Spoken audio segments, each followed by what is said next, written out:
This is Winnipeg Sports Talk Daily with Andrew Hustler Paterson and Michael Remis.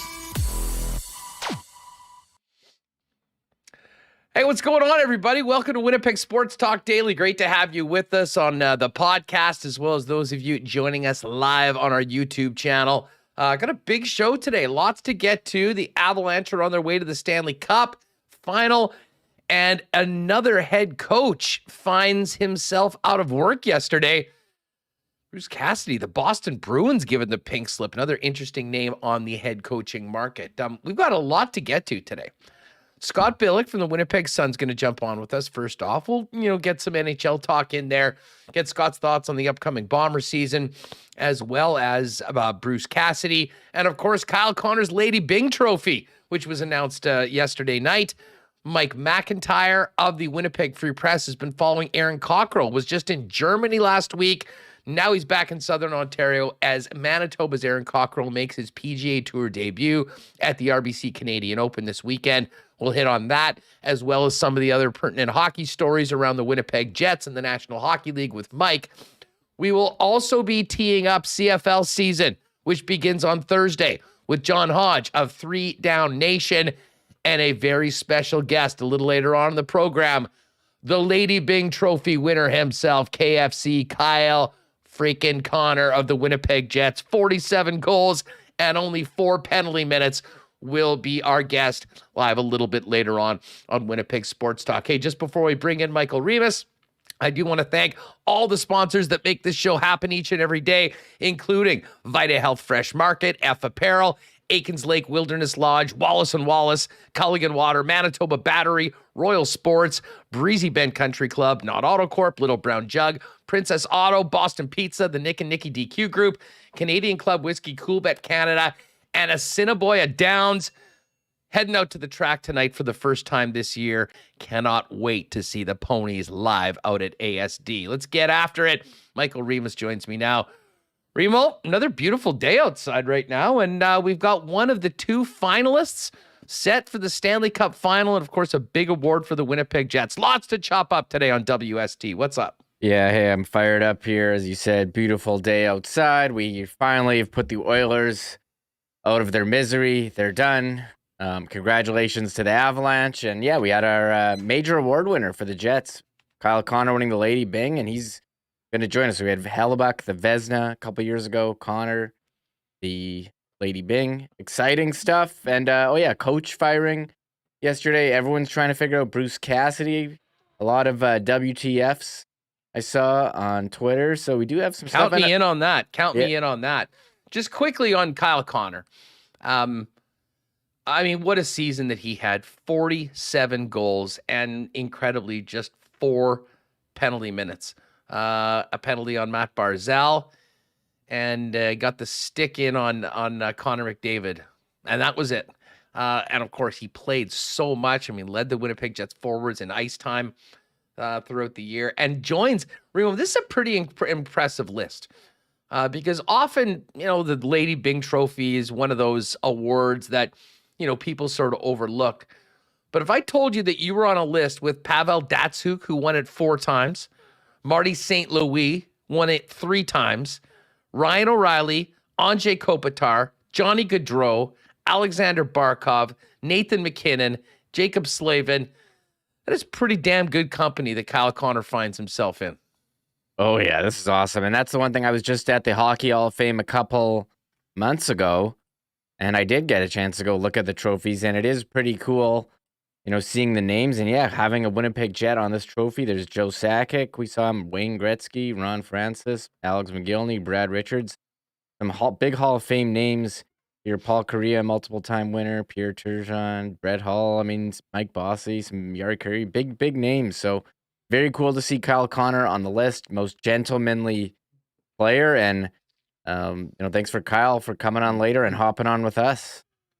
Well, and speaking of thanks, going to give a quick thanks to Jim Solodiuk, our newest supporter and member of the Winnipeg Sports Talk chat here on YouTube. Jim, thanks so much for doing this. We really appreciate the support of you and everybody else who signed up to be a member. $2 a month helps us run the channel, and you see all our members with the green text and the microphone icon in the YouTube chat. Jim, welcome aboard. Thanks so much. So yeah, we're going to talk more about the Lady Byng. We'll chop it up with Scott, Mike McIntyre as well, discuss Kyle Connor's season, and the man himself, the Lady Byng trophy winner, will join us on the program a little bit later on today on Winnipeg Sports Talk. But let's get to Bruce Cassidy before we get to the game last night, Remo. It was, I don't know, about 6 o'clock or so. I'm not sure who actually broke it. The first person I saw tweeting about it was Frank Saravalli, who said that the Boston Bruins have fired head coach Bruce Cassidy. And for a team that has been a consistent contender really during the entire time he's been the head coach, I'll say this, it was one of the more shocking firings we've seen in recent NHL history, at least from my perspective. Yeah, I think because it was so far after the end of the season as well, you're kind of not expecting that. Usually these firings happen like the day after the season. Also surprising, as you mentioned, because of the success the Bruins have had. They've seemed to be a perennial playoff team. Went to the Cup Final against St. Louis a couple years ago with Cassidy as the head coach. Was not a guy who I thought would be available, but from what I've been reading from Pluto Shinzawa and The Athletic, seems like he's a bit of a hard ass, Huss, and the team was kind of sick of him, and they're looking for a change of a message. That's what I learned from that. I don't know if that's, if that is true or not, but if you talk to Bruins fans, they want Don Sweeney and Cam Neely out. They don't like the way the team is being built. We're having Kyle Connor on. That was a player the Bruins passed on not one, not two, but 3 times in his draft year. And, you look at Bergeron, who's retiring, the Bruins management, they're not retiring. He's a free agent.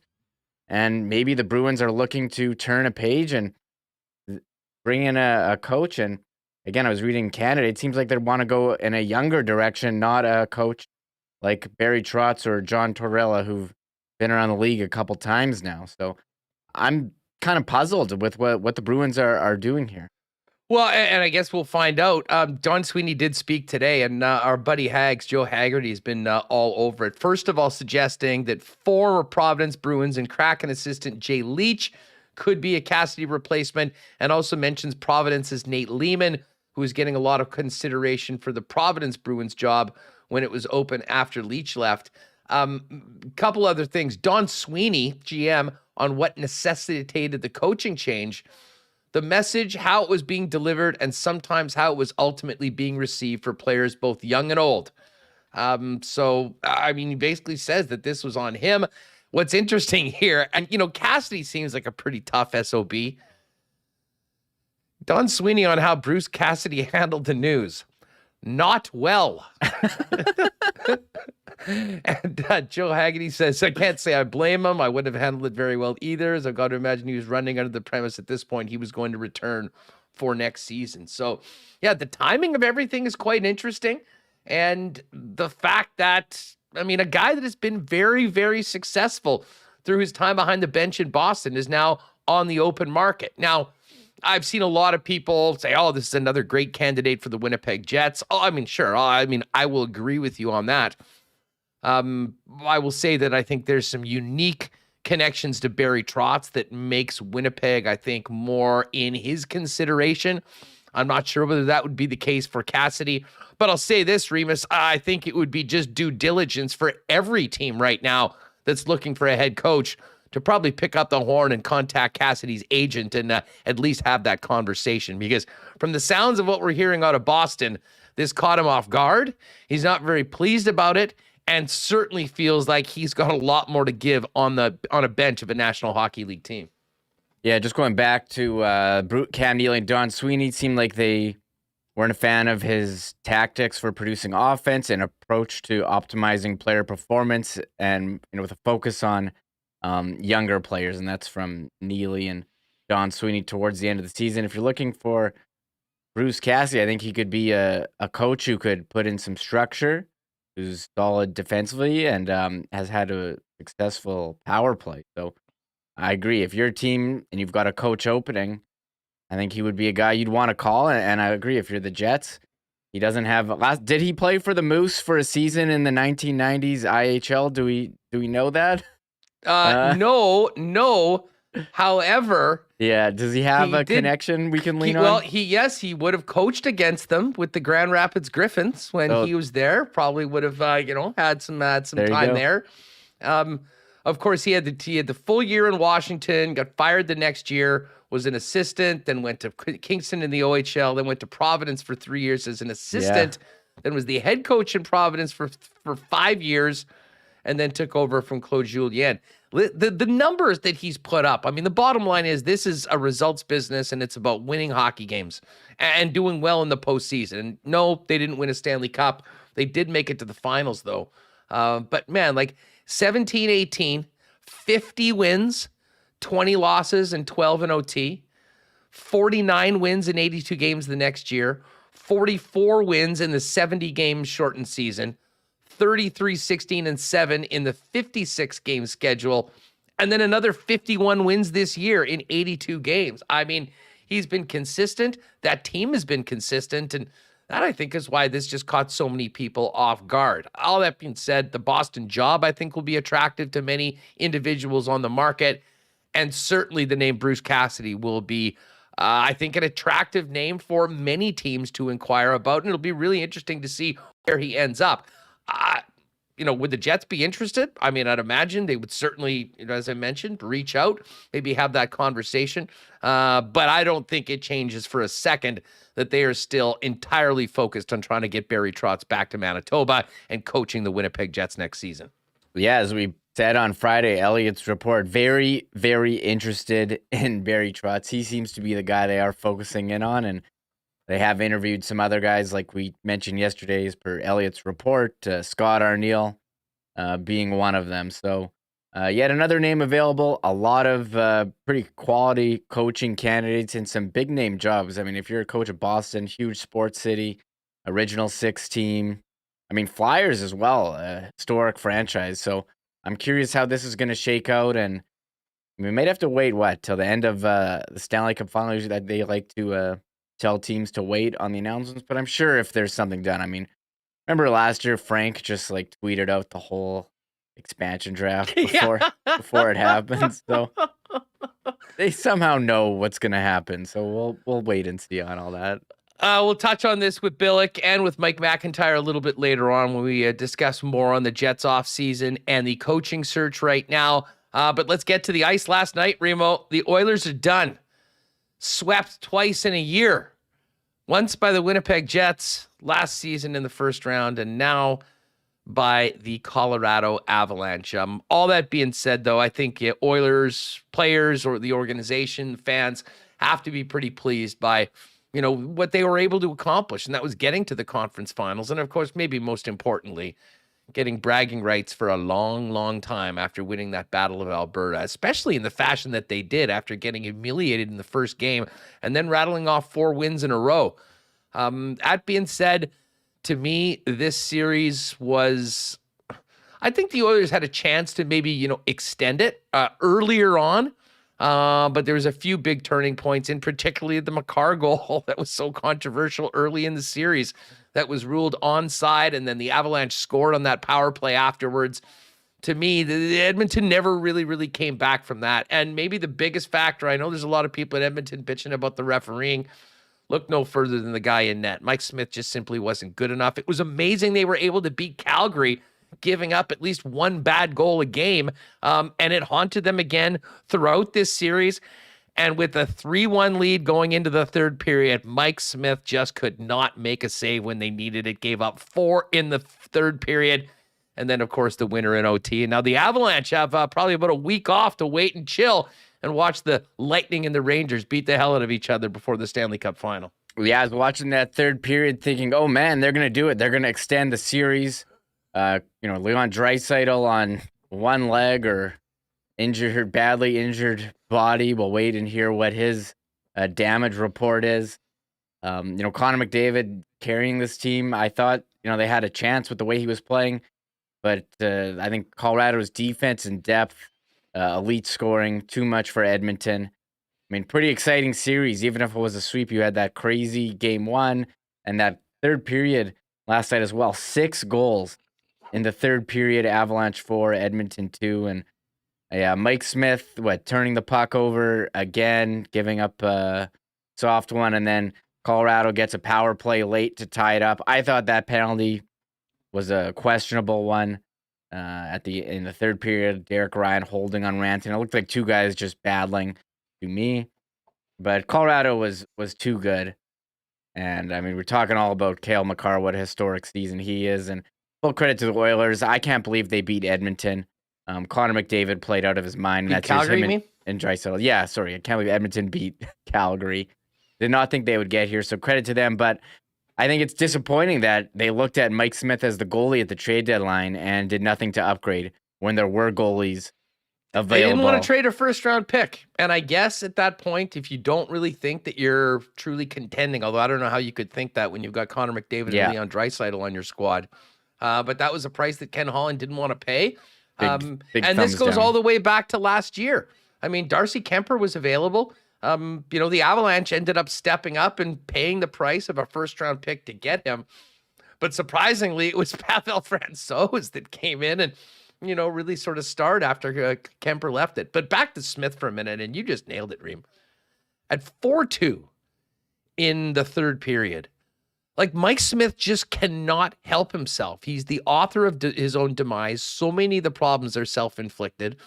There was absolutely no need for Mike Smith to go take that puck and play it all the way in the corner and rip it up. And yeah, it hit the referee, but Mike Smith shot it. And, for an unnecessary play like that to result in a turnover that quickly went in the back of the net, you could just feel that was the one mistake, the one door opening for the Avalanche was all they needed. And the minute they hit that, they were to the races. They scored 3 quickies.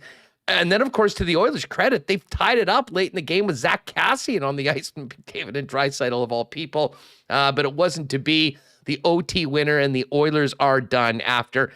Where credit is due, an incredible turnaround under Jay Woodcroft. This was a team that looked like it was bottoming out earlier this season. He made a huge impact.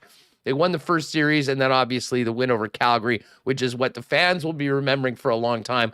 But I think from a hockey fan's perspective that has no skin in the game, disappointing that this series is over so quickly, because it sure was fun seeing some of the best players in the world go head-to-head. Yeah, I think that's why this playoffs have been so great, and you keep hearing, is this the best playoffs ever? We're definitely seeing some of the greatest players having the greatest performances. That Nathan McKinnon goal that he scored in the third period was just awesome. So fast. The puck just goes in his skates, puts it on his stick, streaks down the ice. Connor McDavid making magic, doing spin-arounds. Leon Draisaitl, Cale Makar. And we'll be talking about him for the next 2 weeks as well. You look at Mike Smith's performance, Huss. His save percentage declined as the playoffs went on. Somehow put together a .938 save percentage against the LA Kings. He had an ugly game one, but was able to bounce back. Calgary, save percentage. Well, I'll say this: the Kings don't have anywhere near the sort of high-end skill that even the Flames do on that top line, and certainly the Avalanche. And I think the Kings just have to work harder for their choices, and the chances that they get, just because of the players that they have, aren't quite as deadly as maybe a team like Calgary or Colorado. And I think the numbers sort of, dictate that. Yeah, .907 save percentage against Calgary. Still managed. I don't know how they won that series, Edmonton. I picked Calgary to win. I was very wrong. But and then against Colorado, .872 save percentage, and that's just not going to get it done. So. But credit to them for getting as far as they did. Connor McDavid was out of this world in that second round against Calgary. But Colorado, they're a juggernaut, and we'll see if Nazem Kadri comes back for the final. He tweeted out or posted on Instagram on a comment on a report that, we'll see if he's out for the playoffs. So I'd like to see him come back, but they're so deep. They are, Yeah. and obviously they were able to get. That being said, if they're going to go up and kind of unseat the champs, especially if Braden Point is back in time, and that assumes that the Tampa Bay Lightning come back and win this. The one thing I'll say on either side of things is that the Avalanche are going to be going up against a level of goaltending that they have not seen at any point in the playoffs, whether it's Vasilevsky or whether it's Igor Shesterkin. Yeah, that's fair. Round one, they're playing the backup of Nashville. Round two, Binnington, who was playing awesome, and then Husso, and round three, Mike Smith. So I do see a lot of St. Louis Blues fans taking like a victory lap on social media, like, oh man, we got 2 games. Oh, we're so close. But I also did see last night, Huss, after the game, I saw you tweeting about this. Sportsnet putting out a graphic dumping on the Oilers and the score also. Both the score and Sportsnet put out, just really sort of like cheap shot tweets, kind of celebrating the demise of the Oilers. Now, listen, the score is essentially turned into an app with a new betting platform, but they don't really have personalities. It's kind of more of an internet thing. And they deleted the score. It wasn't a great look. Oh, and lo and behold, Sportsnet deleted their tweet as well last night. I basically just put out, I see the interns got the keys on Sportsnet tonight. Is this some edgy blog or the national and local Oilers TV rights holders? Like, can you imagine the Jets being bounced out of the playoffs and TSN that broadcasts all of the Winnipeg Jets games in the local market, basically with a cheap juvenile tweet at their demise? I was absolutely stunned. But as I said, it was probably a couple 19-year-old Leaf fans that are interns for this summer that got left to their own devices and thought that it was really cool or edgy to do that. It pissed off a lot of people last night, I'm sure, in Northern Alberta. And I would have loved to have been a fly on the wall or listening to the speakerphone when whoever it was from the Oilers called their media partner, Rogers Sportsnet, and said, what the hell is with that? Yeah, I didn't really get the dunking by the network on them. Oh, yeah, one thing we do need to touch on, the big drama after the Avalanche win. Were they or were they not going to touch the Campbell Bowl? I am on team touch it. You got to celebrate the wins. Team touch it. Team touch it, yes. It's really, yes. I was hoping, I'm like sitting there. I'm sitting there watching this trophy celebration. I'm like, the suspense of if they were going to touch the trophy or not was almost more suspenseful than the actual overtime where Lehkonen scored the winner. I was very invested. It was like a reality show. Will they or won't they? They consulted. They did end up touching the trophy. However, they did not act happy to get it. Nathan McKinnon going with the serious face. Look, it's really hard to get to the Cup final. Colorado's been trying for a couple years. They've had really good teams. They've had some early exits. Celebrate the wins. You see baseball teams, having champagne parties every time they win a series. I don't know if they should go that far, although I would be here for it. But yeah, enjoy the trophy, celebrate. I did enjoy them consulting with Joe Sakic. He said go for it. And there is a picture out there of Joe Sakic celebrating, holding the Campbell Bowl when his Colorado team made it to the Cup final. So well done, Avalanche. Yeah, Remis, proud member of Team Touch It, as disclosed today on Winnipeg Sports Talk. I too am Team Touch It. And listen, I thought it was funny. One of the guys at the DNVR, a YouTube channel that covers the Avalanche, did a great breakdown, kind of slowing it down, watching what the guys were saying to each other, and then the closer coming in, Joe Sakic going, yeah, damn right, go and touch it. And they did it, and now they're going to try and touch the real deal if they can get 4 more wins against the New York Rangers or the Tampa Bay Lightning. Of course, game goes tonight, game number 4, back in Tampa between the Rangers and the Lightning. We'll get to all that coming up with Scott Billeck. We will also get to another tough night for the Wave. That very, very tough night for the Wave. I tweeted it last night. I know Billeck's going to be all over that. So we'll do that in just a second. Folks, if you're with us live on YouTube, do us a favor, hit that thumbs up. We've got over 300 people in here. And make sure, if you haven't already, hit that red subscribe button. Certainly helps us grow the channel, and you'll get all our content in the feed.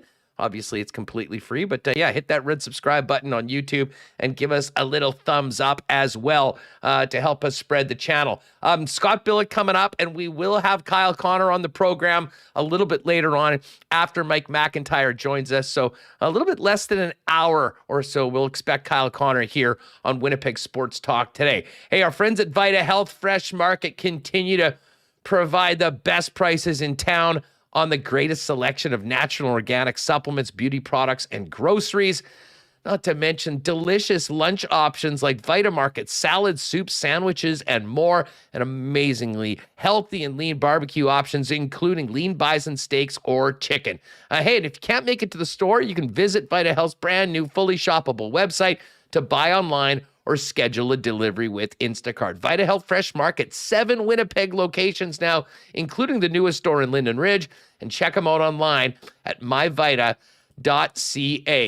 Well, the Oilers are ready to hit the tee sheets, or maybe, better yet, hit the water. And when we're hitting water in Manitoba, there is no better spot to do it than the world-famous Aikens Lake Wilderness Lodge, where you can be on the water in less than 2 hours from the city of Winnipeg.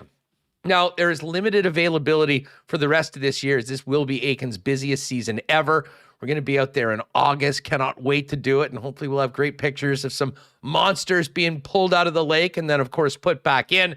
But if you would like to find out more information on what's available this year or plan an amazing family or corporate retreat next year, find out more online at aikenslake.com or hit up our pal Pitt Turan on Twitter at Aikens Lake. Wallace & Wallace are Winnipeg's fencing and overhead door specialists, serving residential and commercial customers since 1946.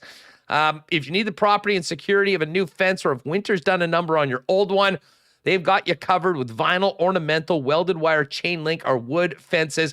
And if it's time to replace your garage door, Wallace & Wallace also has Winnipeg's largest selection of overhead garage doors. Give them a call at 452-2700. One of their experts will arrange a time to come out and give you a free estimate. You can also visit them online at wallacefences.com or pop down to the showroom on Lawson Road off of Keniston. And hey, a big shout out to our gang over at F Apparel. You know, my dad's actually going to get suited up for some new threads over with the gang at F later on this week, and I certainly will be doing it as well. Got some events later on in the summer and into next year where kind of need to step it up, if you know it. Hey, F's custom-made suits start at just $400. And hey, if you're in a wedding party, talk to Andrew the gang about a great deal for all the fellas. 15% off when the entire wedding party gets their suits from F Apparel. They're at 190 Smith Street and online at fepapparel.com. All right, let's welcome in the birthday boy, Scott Billeck today. What's going on, dude? Happy birthday. Thanks for joining us. Thanks, man. Feel a little older, a little more arthritis, all that sort of things. No, I'm doing good. Yeah. It's a good day on holidays, so can't complain. Nicely done. Well, hey, listen, great to have you on the program, and thanks for taking the time. I guess let's start off with Kyle Connor. He's going to join us a little later on. I mean, a very well-deserved award for the Jets scoring star. I mean, really just an absolutely phenomenal season. And in some ways, it's sad that, you know, it was sort of wasted the way that it was with the team not making the playoffs. But as far as an individual goes, I mean, his continued growth into a real superstar in this league, 47 goals, and that ridiculous number of just 4 penalty minutes on the season. A very deserving award winner, and the second major award winner in Jets 2.0 history. Yeah, after Connor Hellebuyck won the Vezina a couple seasons ago. Yeah, exactly. And, you know, I think this was finally Kyle Connor's coming out season, you know, in terms of, you know, here I am. I'm a very good player. I'm an elite scorer in this league, and, you know, hear me roar type thing, right? Because, you know, this is... I've always been under the assumption that not the assumption, just the opinion that Kyle Connor's kind of underrated in this league. And you know, this year he becomes an all-star.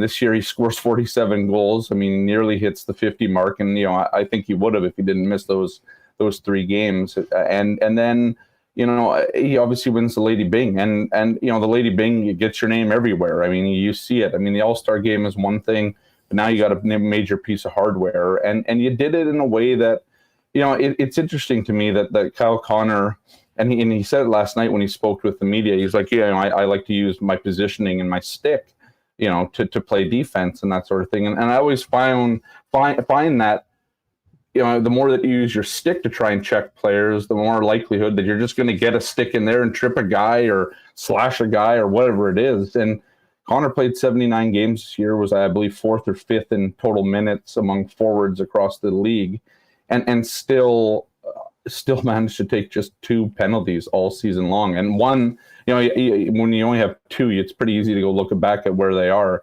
One of them was a little hooking call, I believe, on Matt Barzal, and it was wishy-washy. I mean, you could have not called that, and nobody would have batted an eye. And the other one was on Connor McDavid, and it was a good hack. And I was listening to Connor talk about them, and he's like, yeah, that one is what it is. I'll take that one, but he thought the other one was a bit soft. But yeah, no, just a good season for Kyle Connor. And I think he was kind of robbed of those 40 goals back when in 2020, the 2019-20 season, when the season ended early, and he was stuck on 38 there. And it kind of delayed his rise to, NHL kind of stardom, let's say, recognition across the league. And then now it's there. And, he's got big shoes to, well, not big shoes to fill. He's got a big, he set the bar pretty high this year.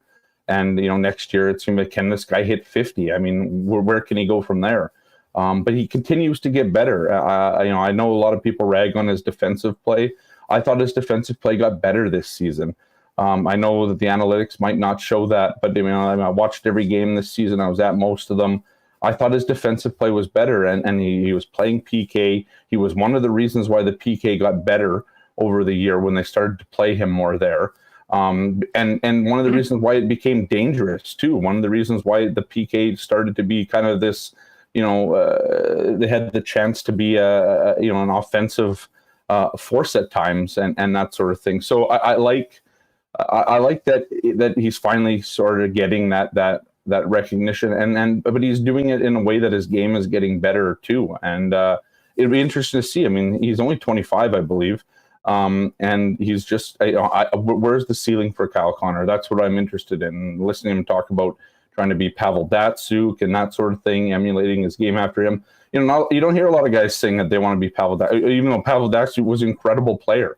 But just the way that Datsyuk played the game, when he said that last night when we were talking to him, and you can talk to him about it today, it's interesting just to see kind of, you get it. You get that he's trying to play that very finesse style game, and he's been very good at it. And so like you said earlier off the top there, well deserved. Well, and it's great company. And you mentioned, I mean, his idol growing up was Datsyuk, who won this award 4 times in a row. Marty St. Louis won it 3 times, and then just in recent history, in the last 10 years, Ryan O'Reilly, Kopitar, Gaudreau, Carlson, Barkov, McKinnon, Slavin.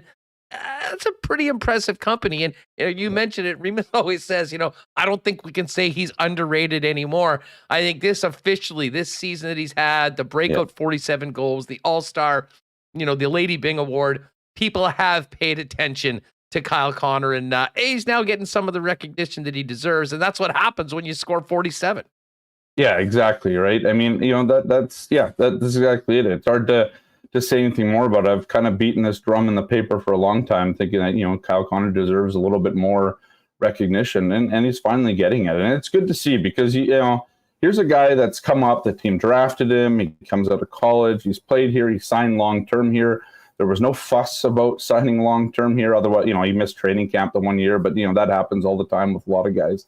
I see Kyle Connor, and he led a bit of that renaissance this spring when the Jets were, having a tough time, and he went out there and kind of told it like it was, and he was even given an opportunity to roll that back.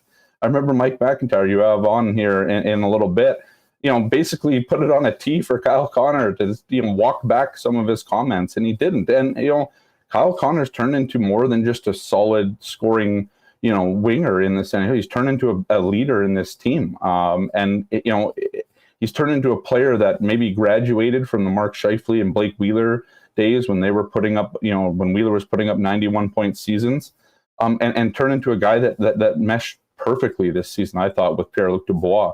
And so he's now gone on to kind of run his own line, so to speak. And like you said, just even looking at those names, it's not like the Lady Byng goes to, guys that were drafted in the 7th round or whatever. Like, this award is won and I would say even coveted by a lot of players because, it's impressive to do what these guys have done. And you named some of the players, the Barkovs, the McKinnons. I mean, you're not. Bossy won this award 3 times. Mike Bossy, who Connor received from his wife, Mike Bossy's wife and daughter last night when he was presented with the award. So this isn't just I had somebody on Twitter, kind of telling me, this award means nothing. It's not an award. It doesn't make a player better. I disagree. I think this award does make players better and it rewards players for playing a clean game and also being, very good on the ice in terms of their point production. And, these players are too good. I mean, you don't help your team when you're in the box. I mean, it goes without saying. And listen, I gave you some of the more recent winners. Yeah. I mean, Joe Sakic, Wayne Gretzky, Ron Francis, Paul Kariya, Brett Hull, Yari Curry, Mike Bossy. I mean, it really is a who's who of some of the great players over these generations. And listen, it's great company to keep. I want to get back to just what you mentioned, though, with the connection between Dubois and Connor. Mm-hmm. I think it was important, obviously, to let Kyle Connor maybe spread his wings outside of the Scheifele-Wheeler pairing. We knew it was important for Pierre-Luc Dubois to kind of find his groove and find someone. The big question right now is, can the Winnipeg Jets sign Pierre-Luc Dubois, and what does that contract look like? Is Kyle Connor maybe the Jets' biggest asset when it comes to try to get Pierre-Luc Dubois' name on a long-term deal, considering his contract situation and the success that those players had playing together so much this season?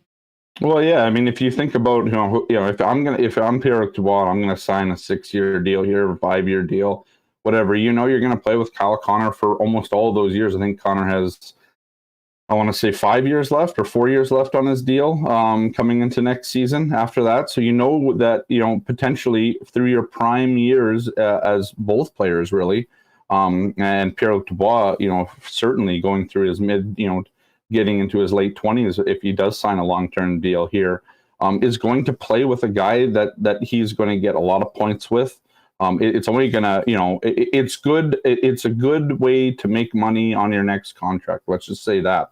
So if you're looking for that, but you're going to turn into maybe one of the top lines in the NHL in terms of point production, just ability to play against other teams' top lines, that sort of thing. That's what this line, if it stays together, is going to do. And it has room to improve on the right side as well. I mean, you have Connor playing left. You would have Pierre-Luc Dubois playing down the middle, and then the right side. I mean, this year it was, throw anybody in there, and it seemed to work at times, right? Whether it was Svechnikov or whoever it was that played there. I mean, you could put Wheeler there, and it was working as well. So it's one of those things where, I mean, I do wonder. I mean, there's a lot of things that go into a long-term contract, and it's not just who I'm going to play with. It's how much are they going to pay me for the UFA years that they buy from me, and all that kind of stuff. But if you're looking at on ice for Pierre-Luc Dubois, I mean, you're probably not going to go to a team that's got a better winger alongside you, and you're going to put up a lot of points. And probably, you look at Connor's assists this year, he had 46.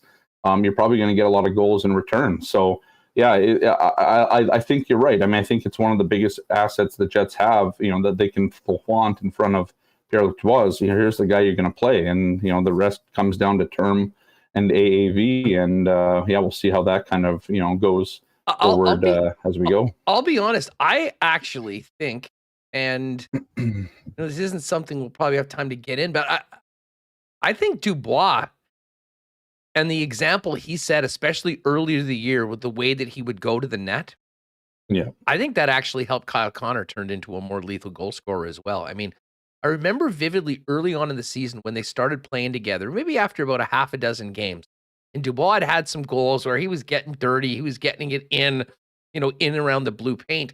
And knowing that that was where he took the puck, Kyle Connor's team to get more aggressive. Now, listen, he used his speed. There were the 2-on-1s. I mean, he scored in a number of those ways. But I think the difference that took him to a near 50 goal scorer was the fact that he got bloodthirsty around the net quite a bit and saw the example that Dubois was making and knew that the puck was going to be around there quite a bit. And I think that made him, and that combination made him, even more effective when it comes to lighting the red light.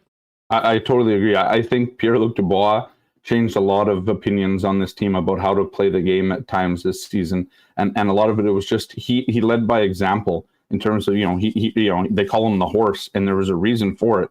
This guy would do everything, whether it was on the forecheck, he was first guy in, last guy out, whatever it might be. And I agree with you. I mean, Pierre-Luc Dubois kind of paved the way for some guys. I thought some of the younger players really followed Pierre-Luc Dubois' lead this season. So I 100% agree with you. We don't have to dive into it too deep because I know you want to get onto some other subjects here. But I agree. I agree. You know what? One thing on this, and I mean, Kyle Connor does have 4 years left on his deal. Yeah. But I mean, I'm just pulling this up, and we talked about the defense, how, most of the, the top 5 at least have, at 2 more years, if not more, on their contracts. What's that done to the blue line, and what might have to, happen to make room for the Dylan Sandbergs and the Ville Heinolas. If you look though at the forward group right now for the Winnipeg Jets, and we focus so much on the head coach and Pierre-Luc Dubois, there's a lot of work to do and a lot of roster construction. Right now, as we sit here, there are only, I guess, 7 if you want to include Cole Perfetti. 7 forwards signed next year. Scheifele and Wheeler, and big questions as to, what their future is, especially Scheifele. You've got Connor, Ehlers, Adam Lowry as mainstays, signed more long-term. And Dominic Toninado's got 1 more deal. But then Appleton, PLD, Hansen, Jansen Harkins. I don't know why I was having such a hard time with that. And Evgeny Svechnikov, all RFAs. And then Paul Stastny, Zach Sanford, and Adam Brooks. And Pierre LeBrun's got an interesting piece today on Paul Stastny, having spoken to him, saying that he's definitely going to get to the 13th of July and see what is out there. So, this forward group, not even talking about potential deals involving key players at the core, could look very, very different. And I imagine will look very, very different. But by the time we get to the season, but that just speaks to the laundry list of things that Kevin Cheveldayoff has his plate outside of the big rocks, which is the head coach and the number 1 priority of signing Pierre-Luc Dubois. Yeah, exactly. I mean, this is the thing. We heard it on the weekend on I guess it was the 32 Thoughts on Hockey Night in Canada. They hadn't even started really talking negotiations with Pierre-Luc Dubois yet. And I imagine part of that is, most of it, if anything, is, they're still trying to figure out who the head coach is going to be of this club. And if I'm Pierre-Luc Dubois, I also want to know who that is, right? I want to know who's going to be leading me for, the next 5, 6, however many years, potentially, right? If it flops or whatever. But yeah, and so it's interesting. And if you're Pierre-Luc Dubois, you want to see a summer where this team, doesn't take a step backwards, because you want to be a part of a rebuild when you're starting to come into your own. You want to be a part of a team that's, that's trending upward. And the Jets obviously aren't trending upward at the moment. But, how does a new coach, does Barry Trotz fix that? I'm curious about Bruce Cassidy, too. I mean, now that Bruce Cassidy's on the board now, I'm interested. What did you think when you saw that yesterday? I don't know. I don't know what the Bruins are doing. I don't know what the Bruins are doing. I mean, it's not Bruce Cassidy's fault that his team is, aging on him. It's not Bruce Cassidy's fault that he has a winning record and has been to the playoffs, I believe, in every year that he's coached that team.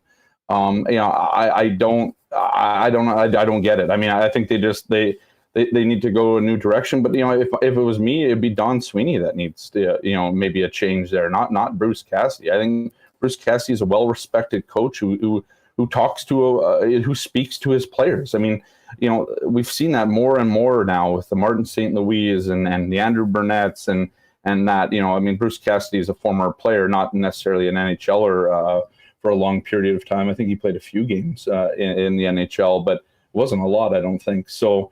But it's just like some of these teams have really gone to the thing where they speak to the players, and that's one of the things that I don't think that the Boston Bruins ever quit on Bruce Cassidy. They're just banged up. I mean, you look at all these guys with the Bruins that need, essentially surgery that's going to cost them games next season.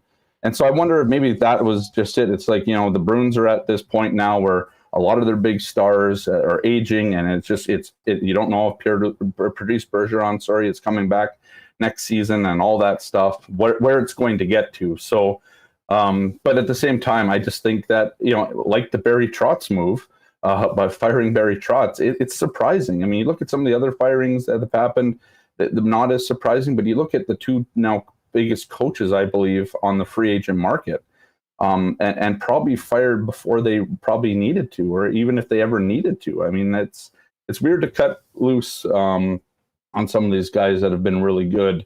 And I don't know, unless the Bruins are getting Barry Trotz, I don't know if they're even that is that a lateral move. I don't know. What's the appreciable difference between a Trotz and a Cassidy at this point? I mean, Trotz obviously has the Stanley Cup ring, but I wonder what the difference is. Well, if you're picking between dudes that casually put up 50 wins a season and have great playoff performances, I mean, it's 6 of one, half a dozen of the other. Yeah. Obviously different styles a little bit, but if you look at the Bruins, the Bruins defensive numbers, pretty much everything points to a really, really good team. Yeah. That listen, the East was so stacked this year. I mean, they went down and they lost in the 7th game to a really good Carolina team. I was surprised, but it doesn't surprise me that so many people are now mentioning Bruce Cassidy's name. That being said, it's quite obvious that Barry Trotz remains the number one target of the Winnipeg Jets. And I know we've heard some other names out there, but True North has always had quite a bit of patience, and it seems like they're going to be as patient as they need to be. Although I'd imagine there is some anxiety growing as you get closer because, man, it would be nice to have that head coach to know exactly the direction you're going and then get on to all this other business that we just sort of rolled through to potentially happen, hopefully, before the draft. I agree. I mean, I think if you're the Jets, you want somebody before the draft. And we've heard now that the Jets have talked to Scott Arniel. I believe they've talked to Rick Tocchet as well. And there's some interest potentially in Jim Montgomery, who, went through a tough time in his personal life and is now clean from his, I believe it was alcohol that he had, some issues with. And it obviously cost him his job in Dallas. So there's that too, but I mean, now I would imagine Cassidy is also on this. I would honestly think that Cassidy, and it's early, and I haven't really checked into this one yet because I imagine Bruce is still kind of dealing with some shock himself. But I would imagine that Cassidy is up on that list, and the Jets would want to talk to a guy like that. It's again, like you said. I mean, I think he won 50 games 3 times with 1 year was 49 wins. I mean, whatever. And years makes no difference. Went to the Stanley Cup Finals, in the playoffs, all of those seasons. I mean, it's weird. It's weird that teams are like, these are bona fide great coaches, and they're cutting loose on some of them, and I'm not entirely sure why. But we'll see. I mean, if Barry Trotz or Bruce Cassidy comes in Winnipeg and turns his team around, well, tough luck for the Bruins, and obviously a great game for the Winnipeg Jets. No doubt about it. What's on the docket for tonight? You hitting the club, or where's the big birthday dinner? I don't know yet. I've laid out a few things to my wife that I'd like to go to. We'll see what happens. They range from McDonald's to 539, so we'll figure it out. I'm not entirely sure yet. Just also putting together the final touches on our Bombers preview in the paper. It should be out tomorrow, I believe, or Thursday, if nothing else. So some good stuff there. Sat down with Wade Miller this week and talked to him about the Bombers and the state of the Bombers and motivation going forward and the three-peat. And so lots of excitement on that too. So it's a busy week, and who knows what could happen any day.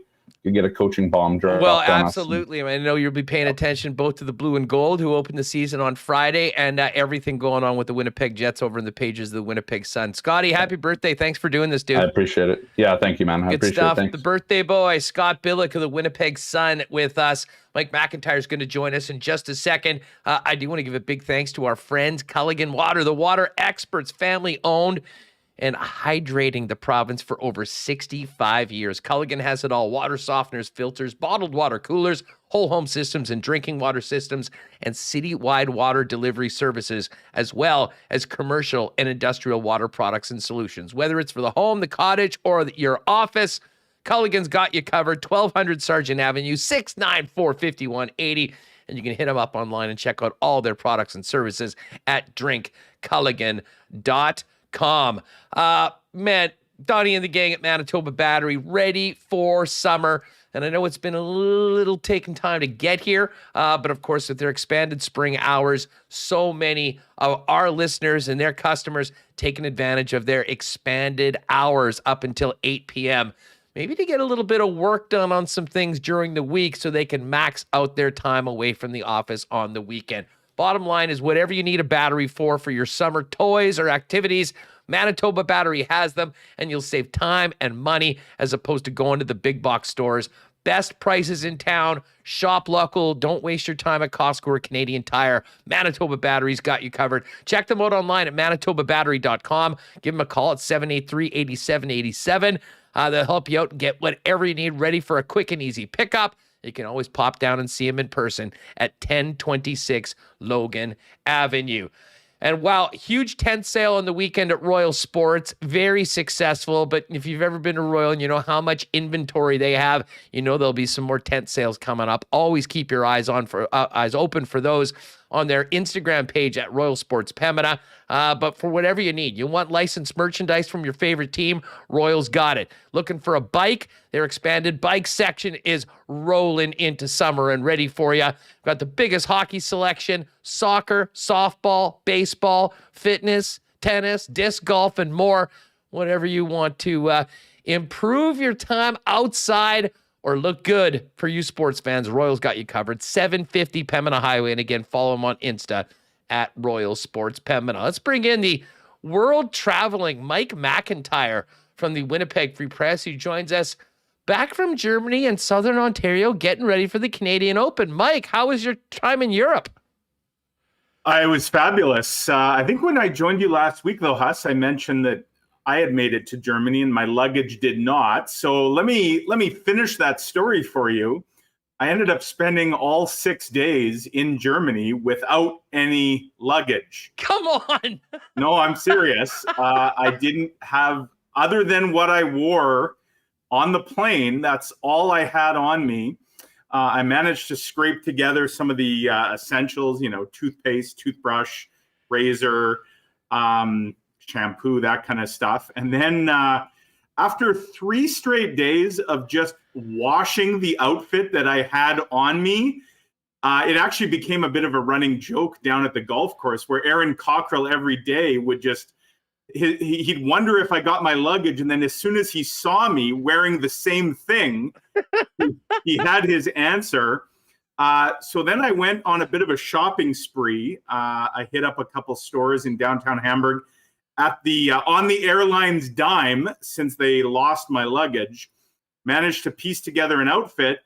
The footnote to this story, Huss, is yesterday morning, I had an 8 a.m. flight out of Hamburg, which is like 1 a.m. Winnipeg time.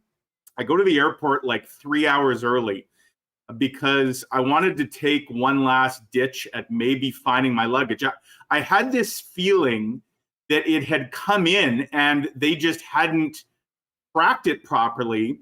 And my gut instinct proved to be correct because I managed to convince someone to let me into this holding area, which was enormous. It's like a luggage graveyard. I'm talking hundreds and hundreds of bags. I was literally crawling over bags, and there in the middle of a giant pile was my lonely single piece of luggage gathering dust. So I got it with me. Now, of course, part of me thought they would then lose it as I flew from Germany to Toronto.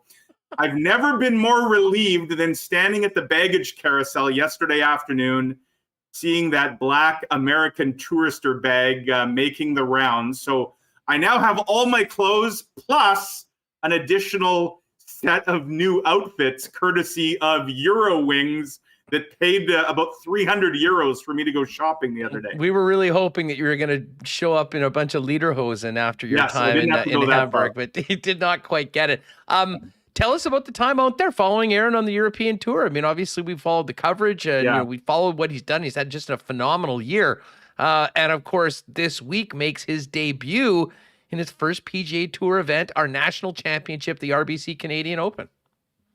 Yeah, so Aaron made the cut, which was great. I mean, I was out there either way to follow him around last week and this week, but obviously playing 4 rounds instead of 2 made for a little bit better coverage. And of course, I'm working on a big behind-the-scenes feature kind of covering our time in Germany and also here in Toronto, and that's going to run in this Saturday's Winnipeg Free Press over about 4 or 5 pages, all kinds of photos and great behind the scenes stuff. But so we made the cut. He was in the top 73 that made the cut after the first 2 rounds of the 156 guys who teed off.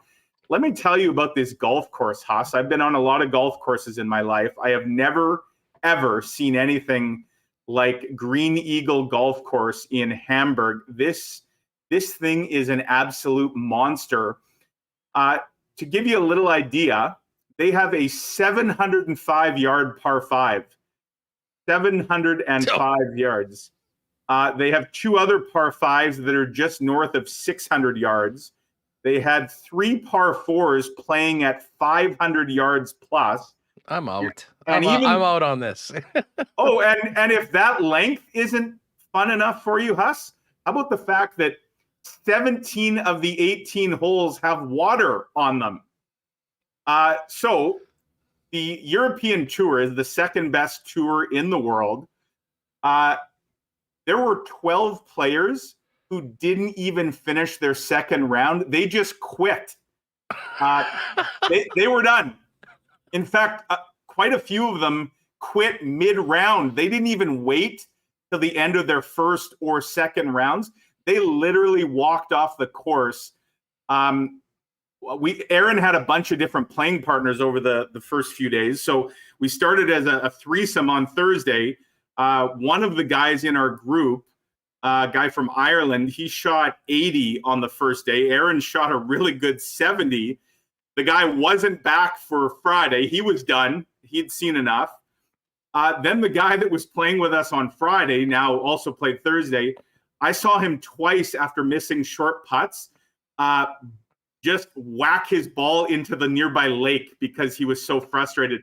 I was expecting to see golf clubs get chucked into the water at some point in time. This course was a monster.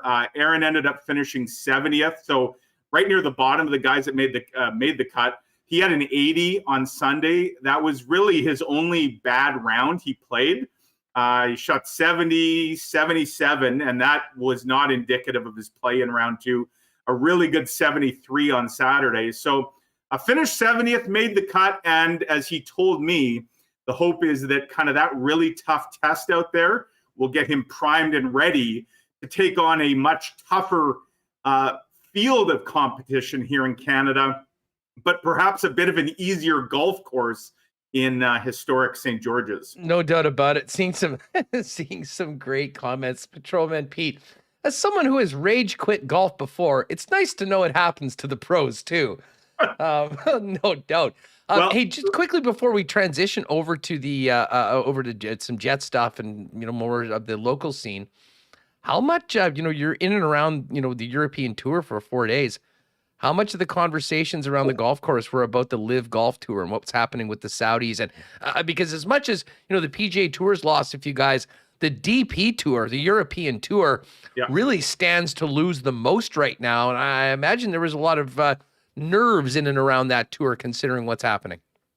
Absolutely. And again, to give you a sense of how this works. So I shuttled, the golf course was about a 45-minute ride out of Hamburg. I took the player shuttle every day. I walked to where the pickup point was. So I actually rode the shuttle every day, like 90 minutes a day, with players, with caddies, with tour officials. I can tell you, Huss, almost all of the talk, now at least the talk that I could understand, there was a lot of talk in a lot of different languages. And I was going to tell you, one of the funniest stories was on Saturday. Aaron was paired with a Swedish golfer who just had a miserable time. And I wish I could tell you what was being said. All I know is that the Swedish golfer and his caddy were having major issues, and they were yelling at each other in Swedish for much of the round. It was quite the spectacle. I did manage to get a few F-bombs out of the player. Those were in English, not in Swedish, the universal language, I guess. But absolutely, the LIV Tour was big time talk. I mean, Martin Keimer was supposed to play last week in Hamburg, and he's one of the guys that's playing in the LIV. Now, he withdrew. He was like the big, the German face of that tournament last week. He withdrew on the day before the event with a mysterious hand injury. A lot of people wondered if it was just more like he didn't want to maybe face the music, if you will, in his home country. I suspect his hand will be nicely healed this week for the $25 million purse or whatever it is over on the inaugural event. But yeah, it was big time talk for sure. And I can tell you, for the players that are still on the tour, nobody's shedding any tears over some of the best DP World Tour guys going over to the LIV. It just opens up more opportunity for these guys to make some hay. I mean, this is a business where it's all for one for all, right? So anything that helps your odds. I can tell you a bit of a funny story here in Toronto. Dustin Johnson was the face of the Canadian Open. He's an RBC ambassador. This is the RBC Canadian Open. His face was everywhere on billboards, on all the promotional material. And I can tell you the decision that DJ made last week kind of caught everybody by surprise. They were literally ripping down posters and billboards here, kind of calling an audible. So, yeah, big time topic of discussion. And I suspect it's going to continue here for the foreseeable future. No doubt about it. Mike McIntyre is with us. Make sure to check Saturday's Free Press for the full report on his time in Germany with Aaron Cockrell. And fingers crossed, we'll be able to watch Aaron Cockrell play on Saturday and Sunday if he can make it to the weekend in his first ever PGA Tour start. Mike, back to the Jets. We were just talking with Scott about Kyle Connor's brilliant season and winning the Lady Byng. But I have to ask you first, Trotz Watch, what's the latest? What are you hearing? Anything percolating? And at what point do you think we'll have some clarity one way or the other about Barry Trotz in particular and see the dominoes start to fall in the head coaching with all the vacancies around, including the new one in Boston yesterday with Cassidy getting a pink slip? Well, I was going to say Trotz Watch has a new twist now with Cassidy Watch as well, because I would think just based on his track record that Bruce Cassidy goes right up to the top of the list along with Barry Trotz, maybe one and 1A or 1A, 1B as hot commodities on the open market. I mean, all Bruce Cassidy has done in his time in Boston is win and get teams to the playoffs. And that decision, you talk about out of left field, the decision to kind of fire him as they did. I don't understand it. I really don't. I get that the Bruins are maybe on the verge of going through a bit of a transformation. And of course, the guy that just won the Selke may be done in Bergeron. I mean, who knows what's happening with him? Brad Marchand is going to miss a good chunk of the season now because he's just had surgery. So I don't know if this is the case where the Bruins just decided, we're about to kind of hit a downslope here, so let's maybe hitch our wagon to somebody else. But, I got to think the Jets and any team out there that now has a coaching vacancy is also going to want to talk to Bruce Cassidy. And, I don't know that we're any closer to discovering Barry Trotz's timeline here, but I have to think that the coaching carousel is very much going to come to a standstill until Trotz decides where he's going, because there are going to be a number of teams, when the music stops, that won't have a chair, at least when it comes to Trotz Watch, and they're going to have to pivot. Now, will some of those teams get impatient and just decide, take themselves out of the race and basically say to Barry, hey, thanks for your time, but we're actually going in a different direction? I'll say this, I don't expect the Jets would be one of those teams. I think the Jets are all in on Barry Trotz. I think the Jets are willing to be patient. But I do think the Jets, they're exploring obviously other scenarios, and you have to plan, I guess, for the potential that he doesn't come here. And then what do you do? But again, given, Bruce Cassidy now on the market, and we know some of the other names out there, Rick Tockett's a guy that, certainly has been linked to the Jets and a number of other teams as well. I think at the end of the day, the Jets are going to probably get a very good head coach. They'd obviously love, I think, it to be Barry Trotz. If it's not Barry Trotz, I still think they should be confident that they're going to be in good hands. I just don't think there's a real rush for it. I saw Kevin Cheveldayoff at the Combine last week.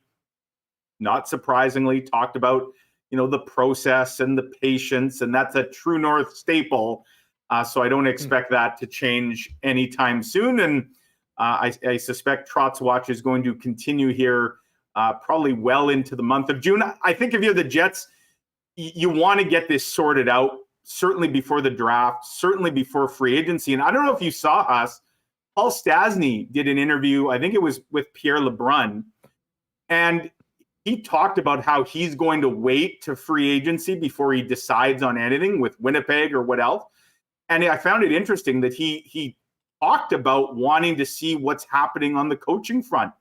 And that's why if you're the Jets and if you're getting Barry Trotz, or even if you're not getting Barry Trotz, I think you have to have that settled by July 13th at the absolute latest. You can make your best pitch in free agency. Well, and I would say as well, I mean, we were just talking with Billeck and we're looking at the Jets, and we know that the blue line is overcrowded, to be honest, and they're going to need to probably move a player or two to make some room for some younger players, and also at the same time free up some salary. But if you look at the Jets right now, if you include Cole Perfetti, there's 7 forwards signed for next year, including a couple with big question marks beside them. That, of course, is Mark Scheifele and Blake Wheeler. Appleton, Harkins, Svetch, and of course PLD, all restricted free agents. Right. But as it pertains to Dubois, clearly the number one priority of the hockey club outside of the coaching search, I think it's pretty tough to even start talking to a player about a long-term commitment and a contract if he doesn't know exactly the way things are shaping up for the upcoming season, and of course, who the boss is going to be for the hockey team. For sure. And my understanding is there really haven't been any talks of any substance yet with Pierre-Luc Dubois and his camp. And again, I think part of that is the Jets are very much focused, Kevin Cheveldayoff's time is very much focused on the coaching end of things right now. But I think that's the right order, because you're right. When you go to Pierre-Luc Dubois' camp and you start, hammering out what his next deal looks like, if you're PLD, I think you absolutely want to know who's steering the ship here, not just next season, but what exactly it's going to look like, a few years down the road from now when hopefully you're still around. So, that's very interesting, and a very important deal, but one that, like you said, is very much taking a back seat right now. By the way, Huss, speaking of the Dubois contract and the trade, I'm sure you saw Jack Roslovic just signed a new deal today. $4 million a year. That's pretty good change for a guy that, was having a tough time finding a home here in Winnipeg. I know he had a pretty nice season, but to get $8 million, completely different players, different positions, different scenarios. But I do wonder, what is Jack Roslovic getting $4 million? Like, what does it mean for Pierre-Luc Dubois' next deal? What does it mean for a guy like Andrew Kopp, who's going to be a UFA? And, anytime a player signs a deal, no doubt other guys around the league and their agents especially perk up. And well, we've loved to kick this thing around. I mean, what do you think Kopp ends up getting? I mean, listen, he has only helped his cause every step of the way since he arrived in New York. And by all accounts, I think there'll be a real push by the New York Rangers to sign him. But it does sort of sound like they're going to have to choose between Ryan Strome or Andrew Kopp. That being said, with what Kopp has done throughout his career in Winnipeg, coming to unrestricted free agency at this age, I think there's going to be a ton of interest in him. And before, I didn't think he was a $5 million player. I wouldn't be surprised if this number is over 5.5, maybe even closer to 6, depending on the term. Depending on the term, for sure. But I agree. I think if you're Kurt Overhart, his agent, you're hanging up the phone on anything that's not starting probably with 5.5, right? And I think obviously if you're Andrew Kopp, you want as much term as you can get here. This is your big swing. This is what you've been building towards.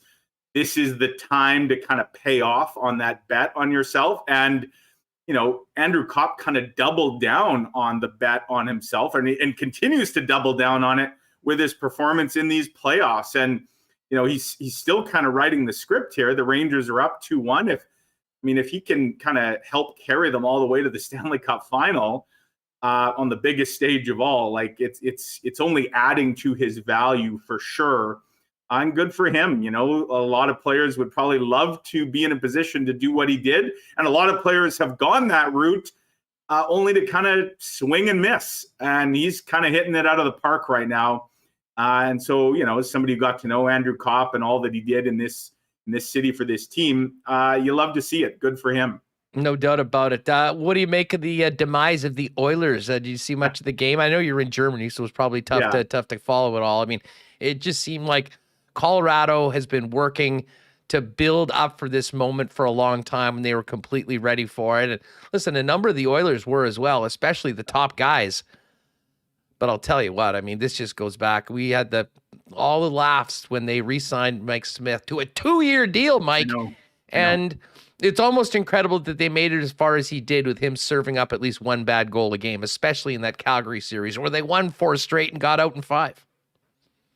Yeah, would he give up like 5 if you 5 goals on the last 15 shots last night, right? Like when it looked like his team maybe had that game under control, they didn't get the saves that they needed from him. And, like Mike Smith in a few ways reminds me of Andrei Pavelec a bit. A guy that he can make spectacular saves, right? That make the highlight reels. A lot of that is because he's often totally out of position. So his saves look almost more spectacular than they probably need to be. But then at the end of the night, you look at his final numbers and you kind of go, ooh, well, that's not so great. The Oilers, I suspect in Edmonton, they'll portray this as success. They finally won a series. They won 2 series, in fact. But they were no match at all for Colorado. Colorado team that didn't have Kadri here for really the last couple games, that didn't have their number one goalie in Darcy Kemper. Now, Edmonton, to be fair to the Oilers, 2 of their most important players outside of Connor McDavid were, seriously banged up. Darnell Nurse was a shell of himself. He's their number 1 minutes guy on the blue line. And he 3 series with a torn hip flexor. Right. And Leon Draisaitl. Now, Leon Draisaitl was outstanding for a guy playing on one leg, basically. Like, he had 17 points in 5 games against the Flames. It's insane. Like, that's a performance for the ages. And so for all Draisaitl was hurt, it hurt the Oilers. I don't know that. What would a healthy Draisaitl have been able to do? I don't know that you could have expected anything more, even if he was 100% in terms of production. But yeah, I guess great for the Oilers. They won a couple rounds, but as we saw, heck, Montreal went to the Cup Final last year and then, fell right on their faces this year. Like, my point being that success in one season doesn't guarantee you anything the next season. And if I'm the Oilers, you still have to do major work when it comes to goaltending and that blue line, or else you're wasting, again, another year, another season of having perhaps the 2 best players in the game, certainly the number 1 player, and Draisaitl's right up there. You need to give these guys more to work with. And so this will be a big offseason for the Oilers. But as you point out, Huss, they still have that anchor of a contract in Mike Smith for 1 more year. At least they get rid of Koskinen. So I'll be curious to see what they do. But whoever they need to bring in another top flight goaltender to give the McDavids and Draisaitl's kind of some help. Hey, Mike McIntyre, the Winnipeg Free Press with us out in Southern Ontario, getting ready for the Canadian Open. with us on Winnipeg Sports Talk. I don't know about you. I would imagine it's quite similar to me. I heard from no shortage of Winnipeg Jet fans, including Michael Remis, absolutely triggered by NHL player safety only giving out one game to repeat offender Evander Kane when you consider what Mark Scheifele got last year to sort of, establish a new normal. What's happened to NHL player safety? And did you have that same reaction that so many other people here that, just couldn't understand what Kane did, how dangerous it was, right, resulting in an injury was one game, and we all know how the Winnipeg Jet star got treated last year? Yeah, resulted in a significant injury that is probably going to cost the rest of the playoffs. Like, he just had surgery. I doubt I doubt there's any way he's an option for the Stanley Cup Final. And so I don't get it. I really don't. I thought at bare minimum, I thought Kane had to get at least 2, maybe 3. Like, that was the starting point to me. I would have been fine if they gave him 4 and said, basically, you're out for the rest of this series. Even if it goes the distance, you're going to miss every other game. You're not coming back in this series because the guy that you hurt is not coming back in this series. So for it just to be one game, and for the NHL, and now the Oilers didn't take advantage of it, but for the NHL to give Evander Kane and the Oilers a chance to get back and play 3 more games in this series, to me was unfathomable. And sometimes I feel that the criticism, or I feel it's over the top, like, and it can be depending on, your perspective, fan bases, they get all bent out of shape. I don't care where you're coming from on this one. And I'm not even really a Nazem Kadri fan, like, given some of the stuff he's done. I just don't see how you could spin this any way that makes sense. And other than this, Huss, I do wonder if who the victim is here played a role. And this would be archaic, barbaric thinking. If they're going, well, this is a guy he's been suspended a lot in the past for doing dumb things to other players. So now that somebody did something really dumb to him, we're going to go a little easier on the offender. No, it should not work that way. There's just no consistency, and it shouldn't. And you're exactly right. But I'm telling you right now, if that was 29 instead of 91 and Nate McKinnon's out for the rest of the series, there's zero chance it was going to be a one-gamer. And frankly, he gets kicked out of the game when it happened in the first place. I still can't believe he was allowed to hang around. Yeah, I mean, that was a mind-boggling call on the ice at the time. And again, how did that not factor in? Like, the NHL, at the very least, should have added one more game with the idea that they completely screwed up the original call and didn't even punt him, when he should have been punted. So, like, he got, in my eyes, he basically got a bonus game in that he was allowed to stay in. That was a couple minutes into the first period. So, like, they should have been without him for the rest of that game. Yeah, and this is where I know they produce their little videos where they explain it, but I really wish there was a scenario where a guy like Paterson would be made available for questioning, where you could actually put some of these and have him defend it. And, the NHL, they'll never do that, of course. But, if I'm Colorado, I'm livid.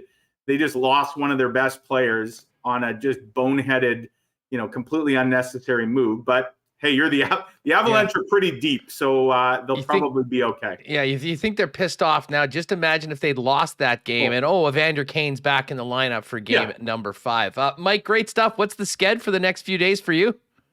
Yeah, so I got a column that'll be in tomorrow's paper, just kind of teeing up Aaron Cockrell here in Toronto at the Canadian Open. And then tomorrow he's playing in the Pro-Am, and all his family is going to be out here. So I'll be on the course with him bright and early tomorrow at the Pro-Am, kind of finishing up my interviews for my feature that's running Saturday. And then daily coverage in the sports section of the Free Press starting Thursday. I'll be on the course as he plays round 1 and round 2. And I have not booked my flight home because, I'm either coming home Saturday or Monday, depending, of course, if Aaron Cockrell is playing the weekend. And I'd love to be able to book my flight home Monday. It means a couple extra days on the road, but it'd be a great story if the kid from Stony Mountain, hanging here with the likes of Scheffler and McIlroy and Justin Thomas, could play the weekend. What a great tale that would be.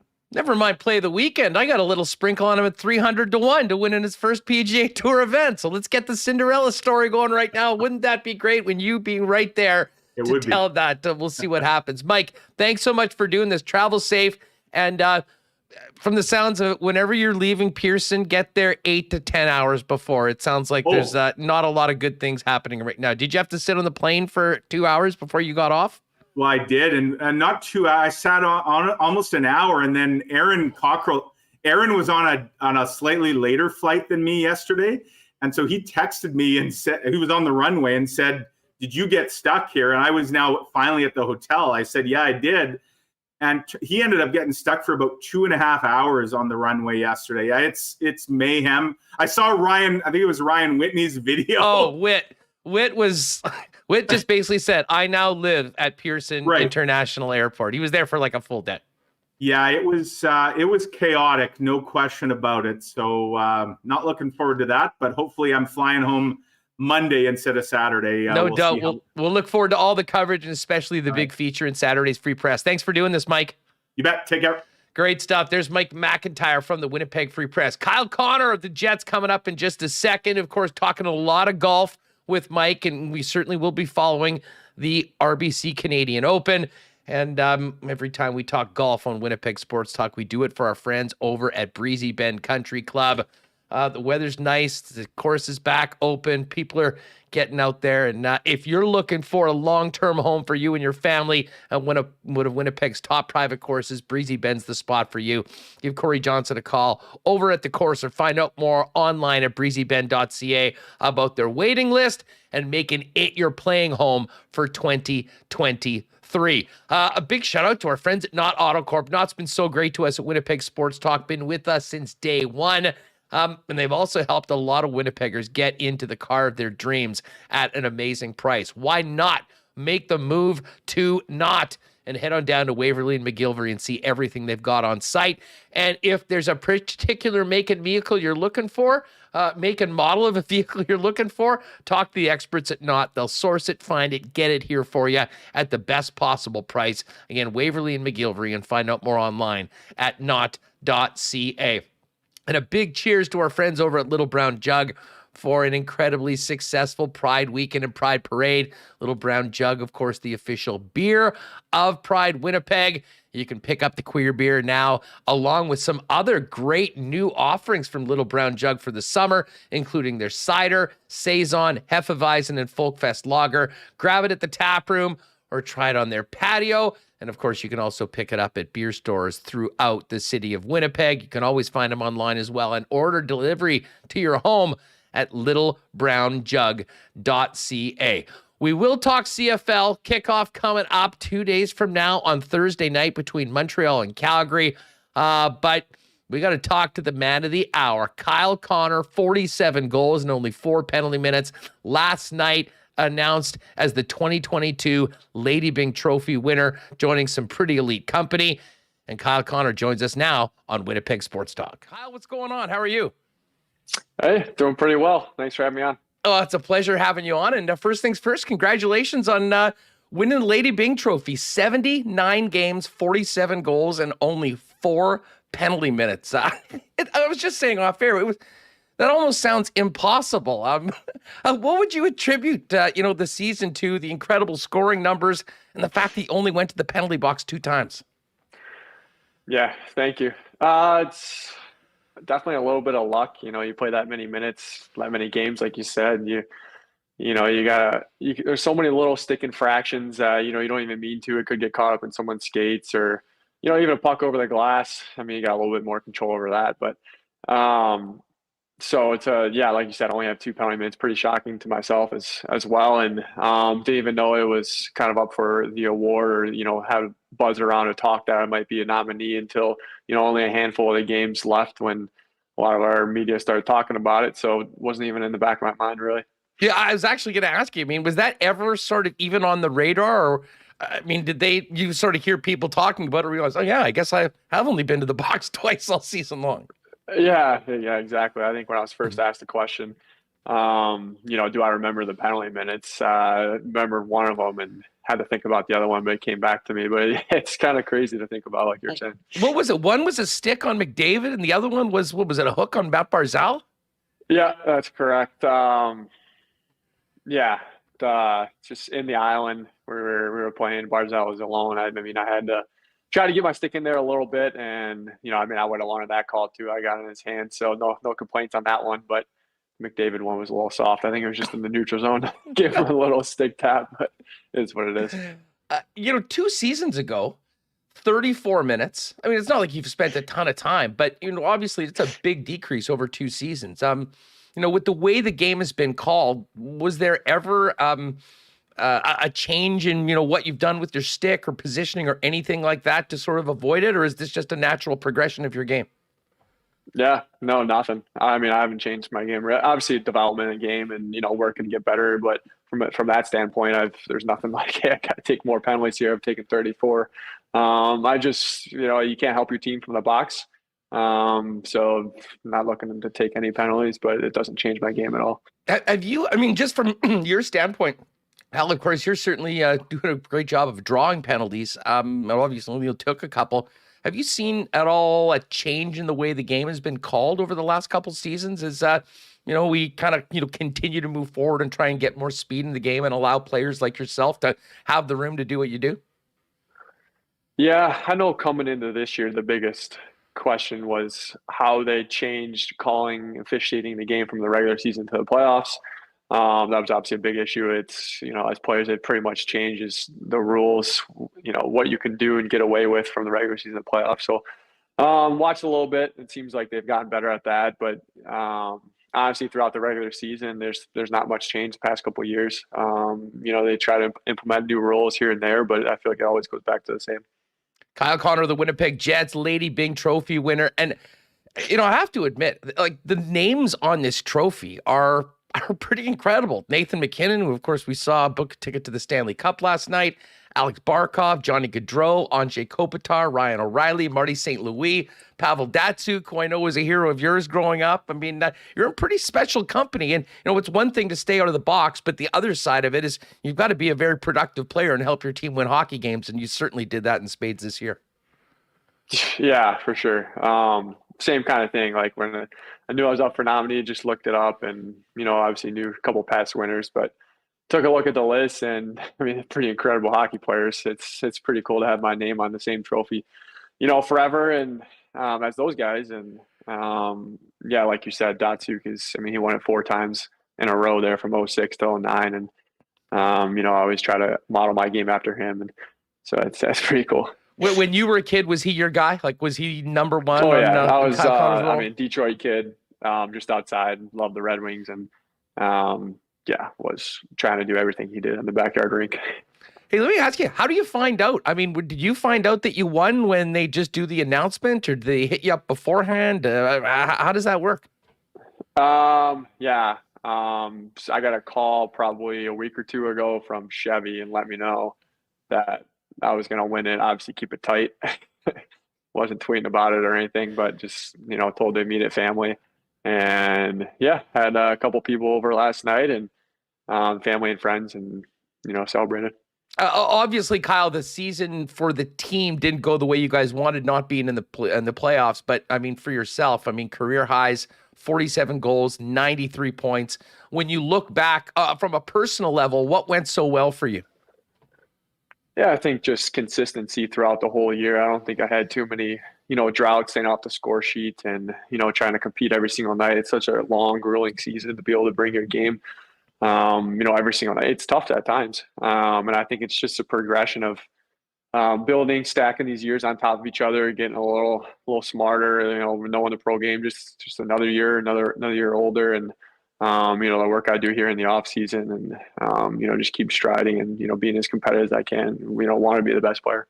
You know, I mean, as much as the 47 goals is impressive, I mean, the other thing, and you just sort of touched on it, was your consistency all year long. I mean, I'm not sure if you ended up at this point, but for a good portion of the season, you had scored in more games than anyone else. I mean, you didn't have a ton of hat tricks and whatnot, but you were consistently producing for your team.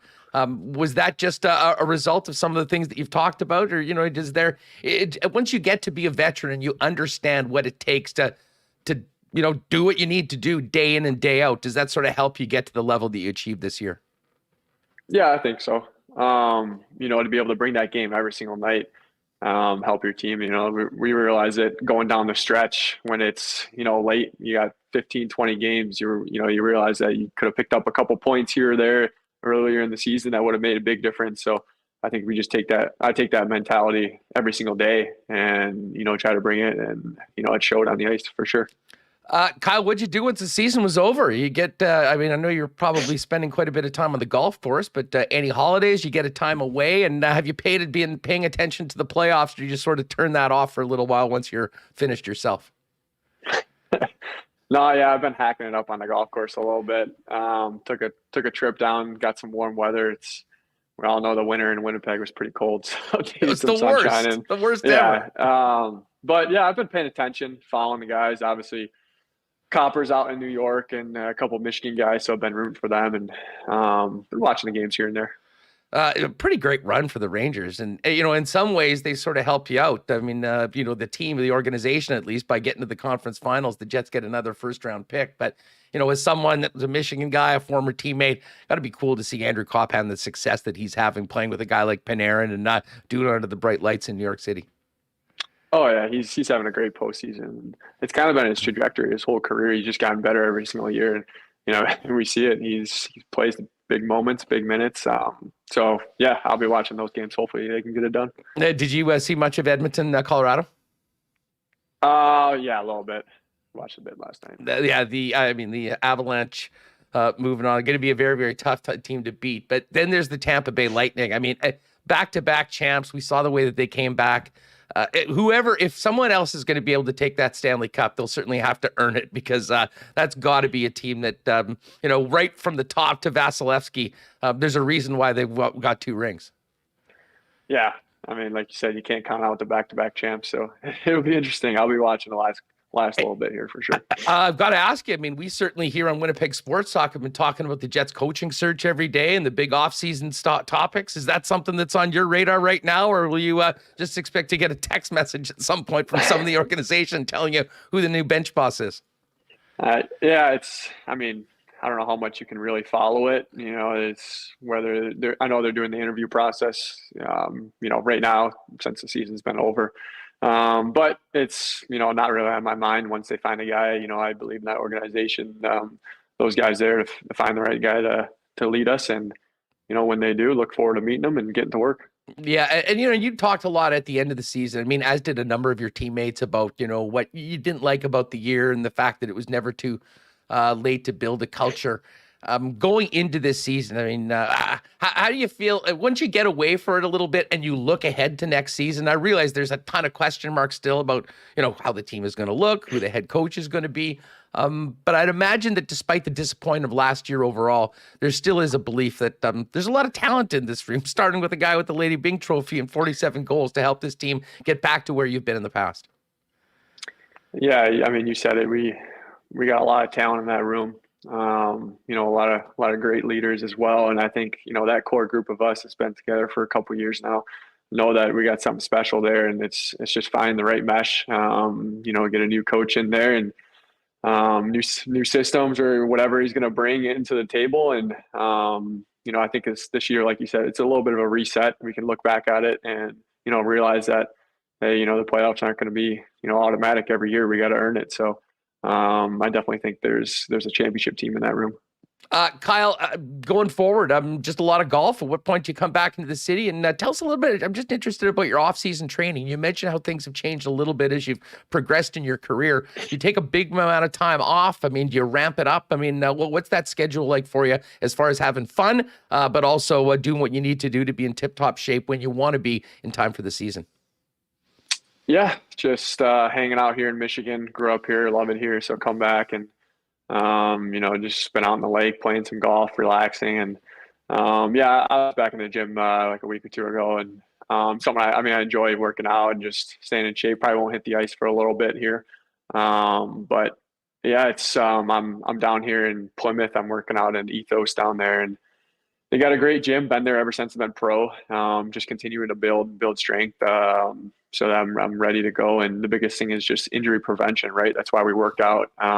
So that's the biggest thing I focus on every single summer. How much do you skate as you get closer to training camp? And you do it with a bunch of other NHLers that are sort of in that area in the summer? Oh yeah, we got a great group out here. A lot of Michigan guys come back, and we run skates once we get going full time and on the ice. I mean, we're on the ice probably 4 or 5 times a week, and we got the Hughes brothers are around here too, so I'm out there with Jack and Quinn. Dylan comes out, Larkin once in a while, and Copper, skate with him a ton, and obviously Hellebuck's around here too, so get to snipe him a little bit. It's always fun. Oh, what a great way to finish it off. Listen, Kyle, thanks so much for doing this. I hope you have a great summer. I hope you hit them straight this afternoon. Thanks so much for joining us, and congratulations on an amazing 47-goal season and a Lady Byng trophy as announced yesterday by the National Hockey League. All right. Thanks. Have a good one. All right, really appreciate Kyle Connor joining us today, and congratulations again to him on winning that Lady Byng trophy, coming off that amazing 47-goal and 4 penalty minute season he had for the Winnipeg Jets. We're going to change our focus from some pucks to CFL kickoff. John Hodge teed up. Just before we do that, of course, Princess Auto sponsors our Bomber Reports all season long, and of course, a great supporter of the Bombers, and they'll be hosting Bomber fans at the Princess Auto tailgate outside the stadium on Friday for the home opener. In addition to being great supporters of the Bombers, the Gold Eyes, and so many of our other local sports teams, Princess Auto is where you'll find the best deals on the most unique assortment of tools and equipment around. Everything you need to complete the projects on your list or start something new is at Princess Auto. Visit them at one of 2 Winnipeg locations, Panet Road or Portage Avenue West, or shop online 24/7, 365 at princessauto.com. And hey, speaking of the Bomber game on Friday, there'll be quite a bit of Canadian Club being poured. Of course, Canadian Club's the official spirit of the Winnipeg Blue Bombers. And I imagine the Jim Beam Stillhouse, the Bruegel Rum Hut, will be have brisk business to kick off the season on Friday night. In the meantime, CC and Ginger ready-to-drink displays are available right now at Canadian's bottle stop vendors. And with the purchase of the 6-pack Canadian Club and Ginger ready-to-drink cocktail, consumers get a free Bombers Slim Can koozie, and they can enter to win a signed Bomber jersey. Each vendor has their own signed jersey hanging in store. Get your chance to win with the purchase of Canadian Club and Ginger, and try one at the game as well on the weekend. And hey, a big shout out to our friends at the Nick and Nicky DQ group before the Bomber game, maybe after the Bomber game, or heck, anytime. Add the blizzard into the rotation. Now we've got some nice weather outside. And while you're there, try those new stack burgers everyone's talking about. You can try them at any one of the 4 Nick and Nicky DQs, the DQ in Niverville, DQ Northgate, DQ Polo Park, and DQ St. Anne's. And if you are needing a DQ ice cream cake for an upcoming event, hit them up on Instagram at DQ Manitoba. Nick and Nicky will get a custom made for you as you like it, and it'll be ready to pick up quick and easy at any of the 4 Nick and Nicky DQ locations. All right, let's get John Hodge in here from 3 Down Nation, because the countdown is on to CFL kickoff on Thursday night. And of course, the Bombers home opener. The 3 Down boys have been busy, but this is what it's all about, John. We're just about ready to go. No more CBA talk, no more preseason games. It's just about go time. Wait, you guys want to talk about football? I thought we were going to talk about labor negotiations. That's a buzzkill. Thank God that is all over. Just by the way, just from your thoughts, because we did speak about it extensively on the program when you joined us. How do you think that it all worked out? Is this good for the league, the players? It's great for fans that we won't have to talk about it for another 5 years minimum. That's for sure. Yeah, I think it's great for everybody. Frankly, I think that the league has finally set a proper foundation to build on. I think that with the way in which revenue sharing is kicking in 2024, with the way in which they've incentivized, veterans to stick around with partially guaranteed contracts, with the nationalized American rule coming into play in 2023. I think this is a win-win-win. I wish the CFL had gotten to this sooner rather than wasting time, frankly, with some other endeavors along the way. But, nothing ventured, nothing gained, as the old expression goes. So to me, they've finally built the proper foundation. We've got 7 years of labor peace. The players do have an opt-out after 5 years to coincide with the broadcasting deal at TSN expiring. But we have at least 5 years, potentially 7. And I think the CFL is in a better place today than it has been in quite a while as a result of this new CBA. Well, and speaking of good news, and we'll talk about, what we expect on the field. But we can't be talking about the upcoming CFL season without acknowledging the fact that some of the biggest markets in the league have had a terrible time putting asses in seats. And listen, I will see what happens in Toronto and Montreal this year. But I know you guys have a story up at 3 Down right now. The early results, very, very promising for the British Columbia Lions, who look like they could be selling out the lower bowl of BC Place and potentially opening up the upper bowl for the home opener. Yeah, Mark Dolman did an interview with Donnie and Dolly where he said he's overwhelmed and very encouraged by the reception from the local community. I ran the numbers. The BC Lions have not had more than 22,000 people at a game since 2018, last season, and I should full 6,000 for the home opener, and they never got above 21,000. The reason that 22,000 number is relevant is because that is the benchmark, right, for the lower bowl. That is the lower bowl capacity, 22,000.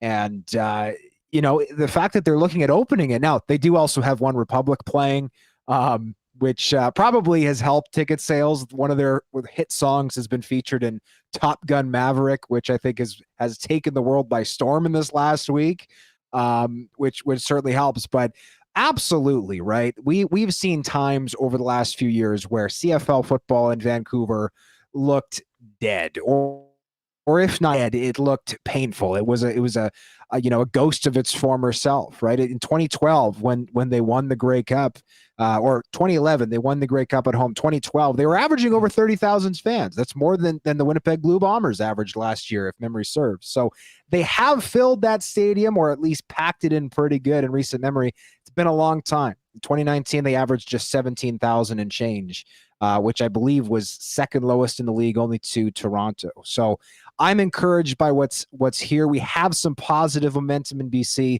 and I commend Amar Dolman for his commitment to really rebuilding the fan base in that province. We'll have to see if this positive momentum is able to carry its way through this season and beyond. Yeah, I mean, listen, I'm the first one to admit I'm not that familiar with One Republic. I have heard about them, but I mean, that's exactly why you do something like that, to get some excitement, to get some buzz, to maybe expose your product to some, some potential new fans, and get them out to give it a try. And I mean, big kudos to what they've got going on in BC, and hopefully that works out well for them from a business standpoint, because of course that's exactly what the league needs. There's a number of franchises that we know are going to do well, but some real problem spots that we hope will see some traction going forward into this season. As far as on the field, John, it's no surprise the defending champion, 2-time Grey Cup champion Winnipeg Blue Bombers are the betting favorite at 3-1 to win the Grey Cup. From your perspective, are the Bombers the team to beat? And who's next on the pecking order? Who do you think is the biggest challenge, at least at this point, before we play a snap to the Bombers' quest for a three-peat? I absolutely think the Bombers are the team to beat right now. I think they've absolutely deserved that title. They've won back-to-back Grey Cups, and yes, they lost some key components, right? Kenny Lawler is in Edmonton. Andrew Harris is in Toronto. Stephen Richardson in BC, albeit injured. But I think ultimately they've shown time and time again they can not only go out and attract top free, but they can uncover raw talent really, really well. That scouting department's done an exceptional job. A year ago, nobody knew who Dietrich Nichols was. And all of a sudden, he's a CFL all-star halfback. DeAndre Alford is in the NFL. That's how good of a season he had at corner last year. So I don't have any particular concerns about this Blue Bomber roster. Even where they've lost some talent, I think that they're going to have no problem replacing the production from a season ago. And I do absolutely see them as the favorite. As for the contenders, that's an excellent question. You have to look one province over to the Saskatchewan Roughriders. The pressure is going to be ramped up like crazy in Riderville this because that team is hosting the Grey Cup for the first time since 2013. I'm interested to see how Cody Fajardo handles that extra pressure. Expectation for him in 2021, frankly, he did not look as sharp as he did in 2019 when he was named the West Division's MOP candidate. If he is able to keep things dialed in and avoid the pressure getting to him, I think the Riders could be right there with one. The East Division, I think, has a lot of parity. The Red Blacks are going to be miles better than they were last year. I think that Toronto is the deepest team in the CFL, possibly, but I'm not sure their ones are as good as Winnipeg's ones. Hamilton will be good again, and Montreal, despite the fact that Vernon Adams Jr. and Trevor Harris didn't play very well in the preseason, I still think they're a very solid quarterbacking duo. So I would say as the number one contender, but I would put Hamilton and Toronto right in that conversation as competing for the top spot right now. Craziest thing about the odds, I always like looking at the win totals. I mean, obviously when these books are taking money on it, they do a lot of research because they're exposed that they have bad lines. I've never seen anything like it. The East, when the numbers at least came out on Coolbet, every team in the East had a total either 8.5 or 9.5, which essentially says exactly what you mentioned. The parity right now of the East, with the assumed massive improvement of Ottawa into the mix with those other teams, has made it really, listen, it would seem to indicate it's anyone's division. That being said, I still sort of lean towards the two Ontario teams as maybe having a bit of a leg up, especially Toronto, if the veteran players they brought in, including former Blue Bomber Andrew Harris, can stay healthy and on the field. Yeah, the Argos went out and signed three of the best, but also three of the oldest players in the CFL, right? They signed Brandon Banks, a former MOP. They signed Andrew Harris, who would have won MOP in 2019 had he not been suspended for the PED positive test. And then they signed Jaguar Davis, who is not quite as old as the other two, but is still an aging veteran player.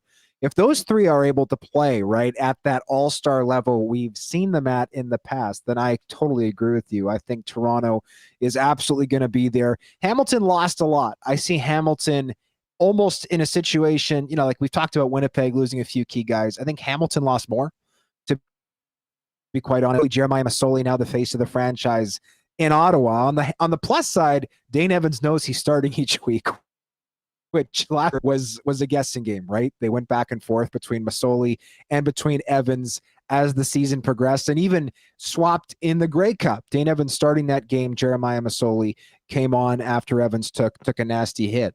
So but at the same time, right, I'll play the other side of it. I've talked to people who think Ottawa is the best team in the East Division, and I've looked at the depth charts. We don't have an official depth chart yet, obviously, for Friday night on Winnipeg, but this is a team that could start as many as 20 new players. That's 20 out of 24, which flabbergasting, to be quite honest. If that team can gel quickly, and I do have some faith in Paul Appolise as a coach, then I'm a betting man, which I am. In the East Division, I would be tempted to put some money on the longer odds teams in Montreal, because I do think that division is exceptionally close. I think, the team that hosts the East Final could be a 10 or 11 win team, and the team that misses the playoffs at the bottom could still be a 7 or 8 win team. I think it's really that close. John Hodge of 3 Down Nation with us on Winnipeg Sports Talk. Funny you mentioned Masoli. I was just looking. Jimmy Shapiro sending over the props for MOP. Zach Caleros is the favorite at 3-1, much like the Bombers are 3-1 to win the whole thing. Jeremiah Masoli's number 2 at 5-1. And I think it shows that it is, first of all, his job and his job only, but also maybe the potential of winning that award on the back of a very, very improved season. Last one for you, John. I'm interested in where you go with this. We've talked about the big contenders. What is the most intriguing team to you going into the season? Well, to me, it would be a two-horse race between Edmonton and BC. For BC, they're entering the season with a Canadian quarterbacking duo, which has not happened in my lifetime, and I'm not sure it's happened in the last 50 years in the CFL. They've got Nathan Rourke entrenched as the starter. He has 2 career starts in his entire CFL tenure, and Michael O'Connor out of UBC is the backup. I believe Michael O'Connor started 1 game late with Toronto in 2019. I think it's incredibly exciting for fans of football in this country to see that happen, because if those 2 succeed, I think that is going to potentially open the floodgates for teams who maybe have been hesitant to take, especially those from U Sports, the CIS ranks, to develop at the professional level. I think that is a wild card team. If the quarterback situation plays out, it could be good. Jones has spent the last 6 months doing what I can only describe as Chris Jones things, right? He's brought guys out of retirement. He's moved players to brand new positions. He's got 5 quarterbacks on his roster still. There were reports out of practice today that Nick Arbuckle did take first team reps there, but who really knows? I wouldn't put it past him to start Taylor Cornelius or the Canadian Trey Ford out of Waterloo, who he took in the first round. By the way, first quarterback taken in the CFL draft's first round since 1980. So to me, those are the 2 most exciting teams to watch. I see them both as boom or bust teams. I think that one will likely finish at the bottom of the West Division, but you never know. It's going to be a very interesting in Vancouver and in Edmonton. No doubt about it. Couldn't agree with you more. I mean, those are the teams I'm fascinated to see how things work with the offense. You know, what they've saved at quarterback in BC, can they get the production from that position and take advantage of where they've made their expenditures? And who the hell knows what happens when Chris Jones comes to town in Edmonton. Hey, quickly, John, before we go, obviously, you guys do such a phenomenal job covering the league at 3 Down Nation. I know this is a big week for you. Fill people in on what you guys have coming up over the next few days as we head into Thursday CFL kickoff and, of course, the Bomber home opener on Friday. Yeah, we've got a ton of betting lines up on the site, ways to get set up betting within Canada. We've got a multitude of sports books there with links. We had our power rankings there this morning. That's the debut of our 2022 power rankings. We'll have those each week. We also are going to be making picks day of the first game each week. So Thursday morning, we'll have game picks. We'll also be picking games against the spread for all of the bettors out there.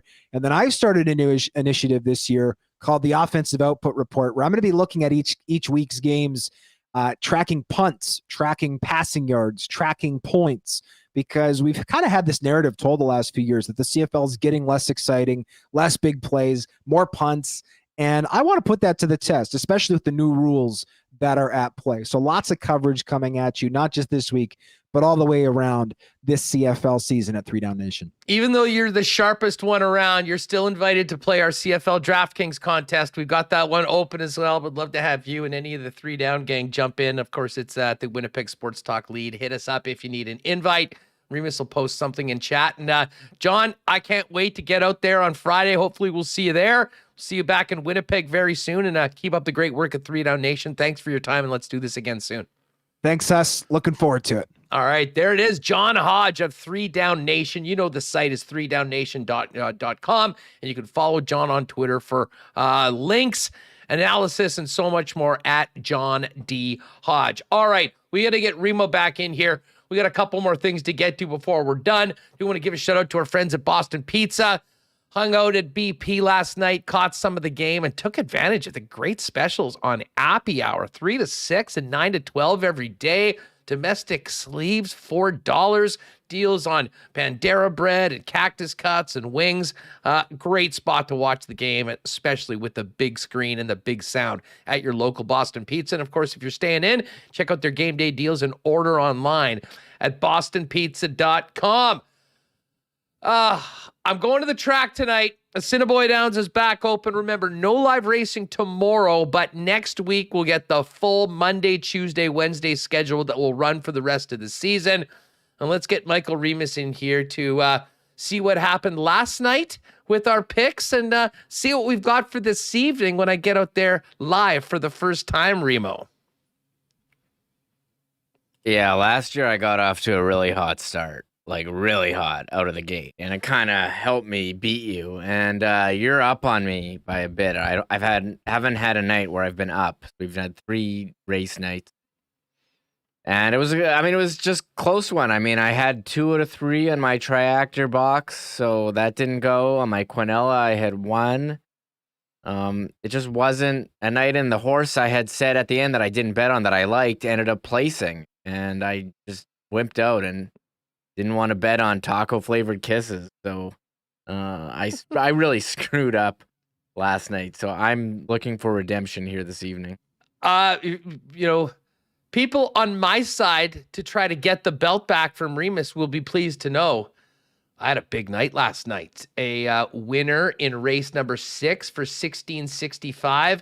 And that weird sort of triactor wheel thing I made for $7 paid off $40 last night. So a tidy $36.70 profit last night. So I'm up right now, got a bit of a lead. Let's see what we can do. Now, again, I'm heading out there tonight. So I'm sort of stacking my picks online for later on, depending on how late I stay. I'm going to start off with race number 4 today, Reem. Let me just get a Cineboy up here on our trusty HPI Bet app. We're going to race number 4 for my first selection. I'm going to do a straight triactor wheel with 3, 4, and 5, Divine Ride, Truly and Terrific, and Valente. Then I'm going to go to race 5, and I'm actually going to make 2 $2 win bets on a couple of long shots because I love the names. Number 2, we're putting $2 on Gold Shaft. And we're also going to put $2 on number 7, The Whiskey Worked. Yeah, I saw that. Hopefully one of those two can get the big dub. Now over to race 6, I'm going to do another triactor wheel, picking 3 horses to finish in any order. With the $1 bet comes out to $6. I've got 2, 3, and 5, and some more great names. Bad News, Dazzlin' Mischief, which is the favorite, and Fulkerson. So that's a $6 bet. And then for the final race of the night, I'm just putting $4 on number 5 to win, Just a Pin, or Just a Tappin'. Just a Tappin'. All right, little bit of golf parlay, if you will. Tap it in. So hopefully I'll tap in for a few more winners tonight after a nice night to kick off the weekend. Where are you going this evening? All right, here's my picks. And yeah, I do enjoy, after the hockey, there was no more hockey, so I just threw on race 7 that I did bet on. And always degrading when your horse is, I hear Kirk control, oh, that horse is slow out of the gate. I'm like, oh, shit, like you're done from the start.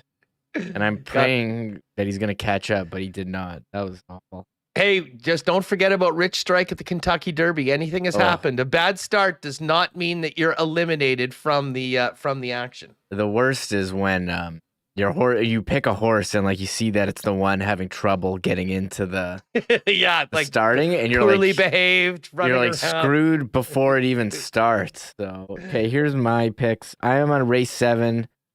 Oh, Just a Pin.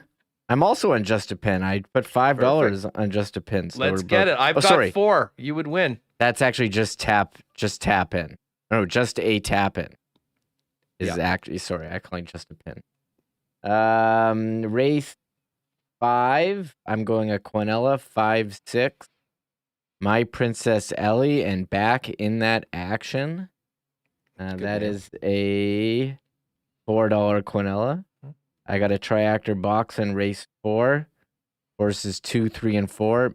Mayday, Payday, Divine Ride, and Truly and Terrific. I like those. And I'm doing a 4-2 Exacta, so they have to finish first and second in race 3. That is Melisandre and what did I say? 4-2 and Ain't She Darlin'. There you go. Ain't She Darlin's been good in the past. I know that it's been. I recognize a lot of the names now. So this is like when I play fantasy baseball. I recognize the name. You're jumping on them. All right, so there are picks for this evening. If you do want to play with us, of course, get on out to the track. Live racing tonight and then back again next week on Monday, Tuesday, and Wednesday. But if you do want to kick it at home, you can make some bets at hpibet.com. 6:45 p.m. Stretch and Kirk will get online at ASD or AS Downs YouTube channel, break down their picks and give you some advice and some thoughts on the races for this evening. And of course, they're back in between each race as well. And you can watch all the races live on the Assiniboia Downs YouTube channel.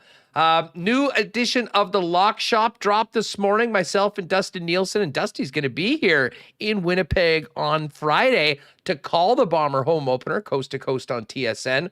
We'll look forward to that. Let's do a quick look at the line for tonight's game in the National Hockey League. It's the Rangers and the Tampa Bay Lightning. Tampa minus 175 on the money line. Rangers plus 156. And Remo, I think I'm going to take a swing on the puck line tonight. I think this is a big, big game for Tampa.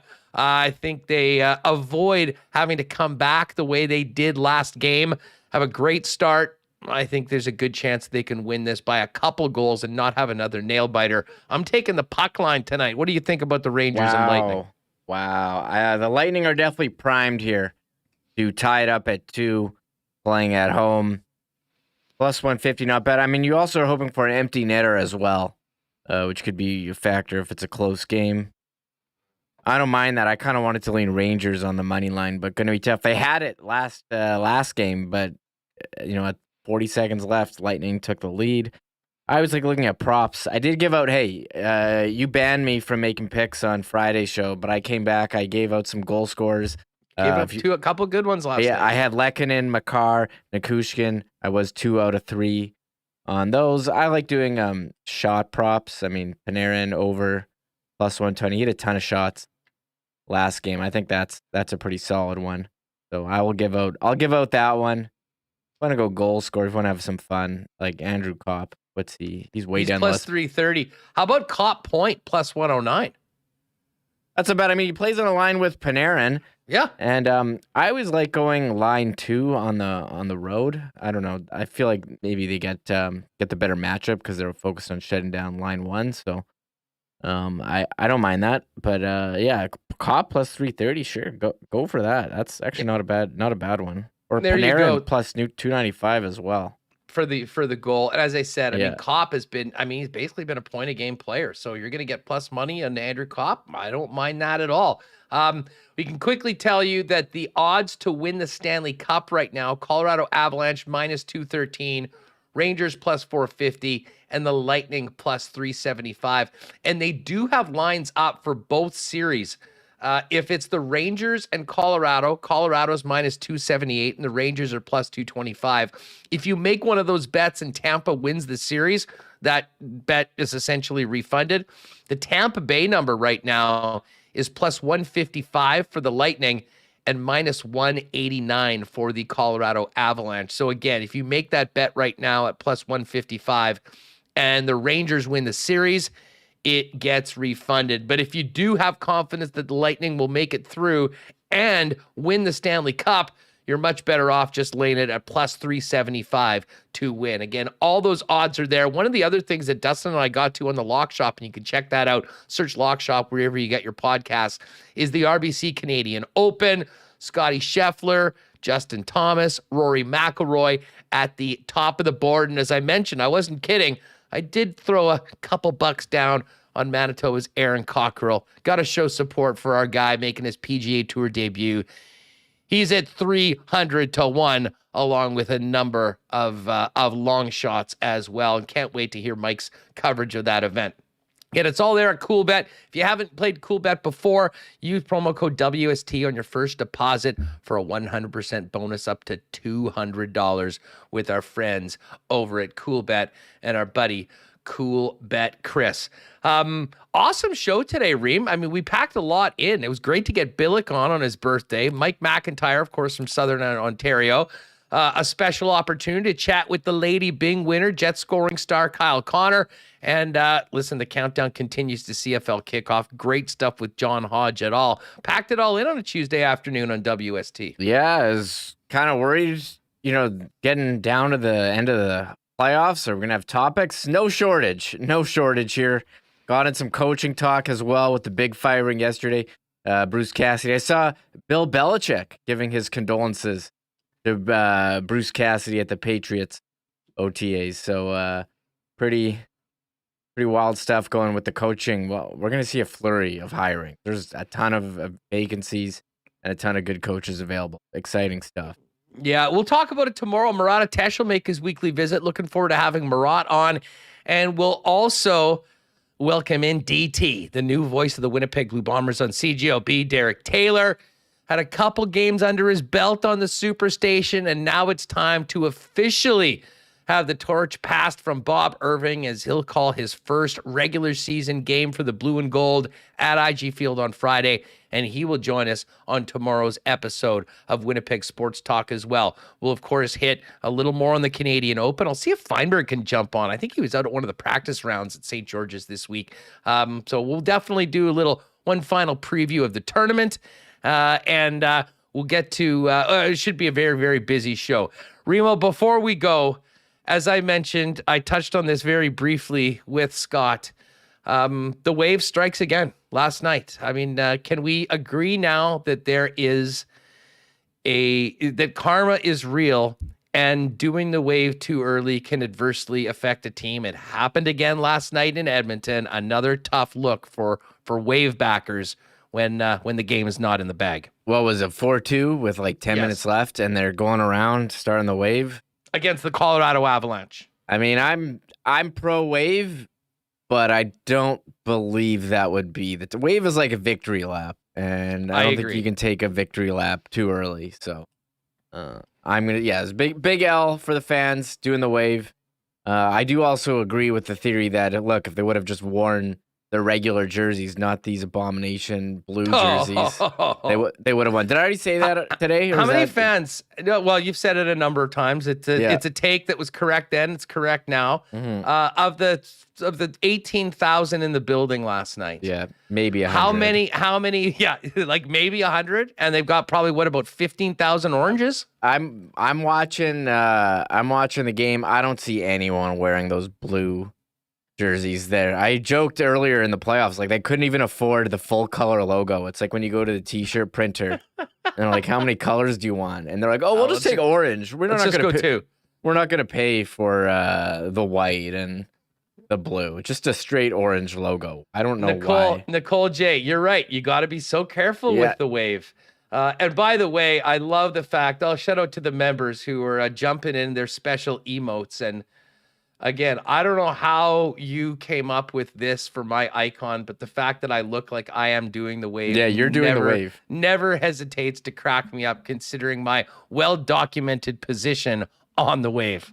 I said, let's get Huss doing the wave in the chat at all times. And yeah, there's the emote in our chat. I'm throwing it out there now. It's pretty fun. People have been asking you your take on the wave. People notice it. When people notice it on TV, they're messaging you. And look, I'm definitely pro wave. I like having fun, but I do agree it is more of a victory lap sort of thing. In an intense game, I don't know if that's the place. Well, Jay Horn hit me up. Oilers are going to lose now, doing the wave with 11 minutes left. Called it right off the bat. And DW also hit me up last night when we saw it. Wave has started in Oilers Nation. 5-4 Avs. It ended up being 6-5 Avs. Not too bad. If I had seen these quicker and been paying closer attention, I would have immediately live bet the Avalanche when I saw the wave going around, but I was a little too slow on that, unfortunately. I think you get good odds. And showed it to Dan, Jets fan. I agree with him. He says the fans wearing the blue jerseys, they just looked like empty seats. And I actually agree. I think the chairs you can't see them on TV. Hey, one other fan thing that we've seen a lot, and there was a lot of it in Edmonton. What do you think about the new fan accessory? The big chain, the massive chain holding on the big logo. Have you seen those? No. I saw a ton of those actually when I was in Vegas. And you can go and get whatever your favorite team is. And like, it's these huge, like reminds me like of the Junkyard Dog back in the day of the WWF. A big JYD chain with the color and then the logo on it. And I saw a little Ben Stelter wearing one. We've seen a lot of those fans. That's something that's sort of new.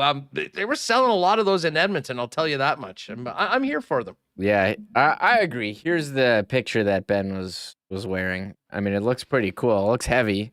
Might give you some neck soreness, so be careful. I think they're plastic. I think that's all an illusion. It's not real? really like a massive brass or lead It's not like chain. it's not like the Rampage Jackson wearing like a chain link fence around his neck. Right. Wallace and Wallace, pick up your chain over at our friends at Wallace and Wallace, Winnipeg's leader in fencing products. I gotta be honest. When I've been out around the city, every fence I see now, commercial fence, has their logo on it. I'm like, oh, these guys are like everywhere. Maybe I didn't notice it before because they didn't sponsor us, but now I'm on the lookout when I see fences. But yeah, I think these are. You're a homeowner too. Fence guy, garage door guy as well, Remo. I mean, you've sort of been forced to move into adulthood, whether you liked it or not. And now you get to chase Evan around the zoo. And then, oh, by the way, how was the soccer game? Can you just give me a quick update on the 2- and 3-year-old soccer program that the little guys in? Soccer, it's going hard. I mean, we kept him on the field for warm-up. For the game part yesterday, I don't think he realizes that other kids are trying to take the ball away from you. And you can't just like line up and take penalty kicks whenever you want. We're also battling the temptation of sideline snacks and the play structure that is right next to the field. So the play structure I'm sure that catches the attention of the young rookie Timbit soccer players. It's so hard. The Orange Monkeys very tempted, and I think every team very tempted by the play structure. So it was a tough one for us. We did have people on the field, so that was for most of the game. That was a win in my books. What are the snacks? Is it still old school, like the orange slices at halftime? I always remember from my limited amount of time playing the beautiful game as a kid, that was a mainstay. Halftime meant oranges, and there was a schedule whose job it was to bring the oranges for each game.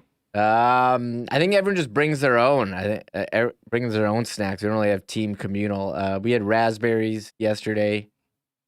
That was a big one. I can't remember what else. We had juice box. Water, fruit snacks.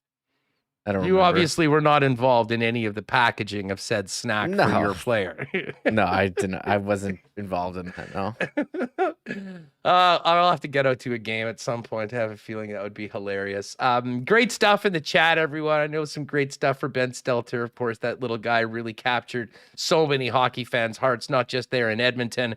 And tell you what, great run for the Oilers, but it's over, finishing much like it did last year, 4 quick games. This time in the 3rd round. Last year was in the 1st round of the Winnipeg Jets. I never have to hear La Bamba for a while, thankfully. Like, what a terrible song. Oof. Hey, they even had Los Lobos was actually tweeting in support of the Oilers the last couple of days. No one's cared about that song for 30 years. It's a terrible song. That's not true. There was a movie. Who is it? Lou Diamond Phillips, I believe, was in.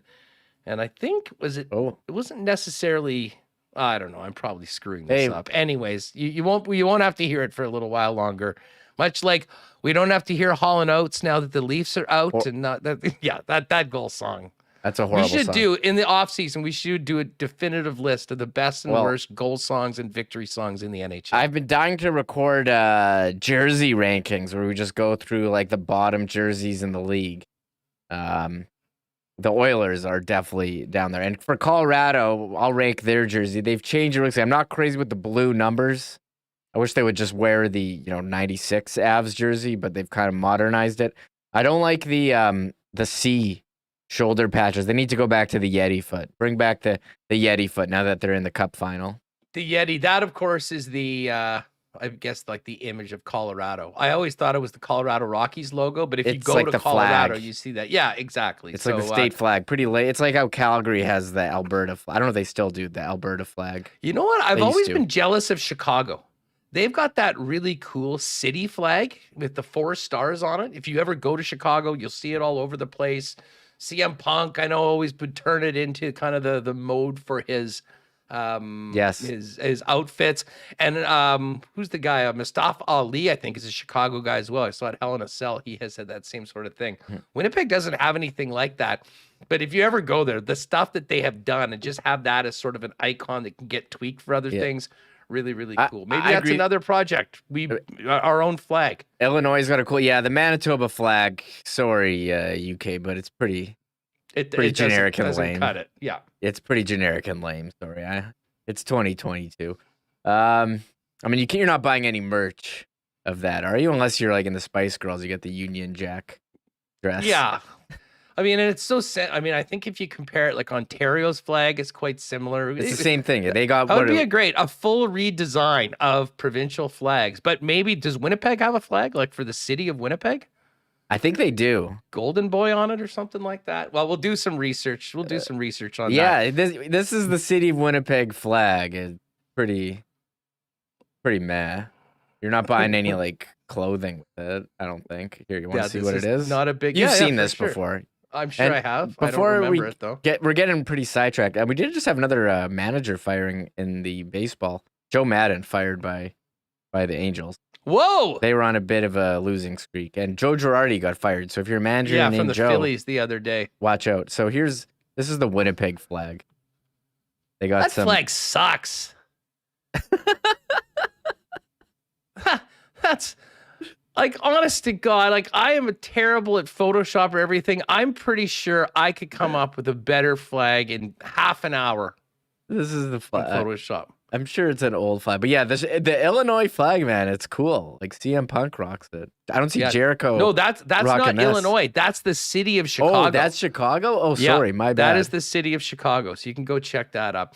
Anyways, we should get the pod up. Great show today. Thanks to everyone that's with us. Folks, by the way, if you haven't already, make sure you hit that thumbs up. And if you haven't hit the red subscribe button, please do so. Podcast listeners, any chance you get to give us a 5-star rating and review at Apple or Spotify, we greatly appreciate it.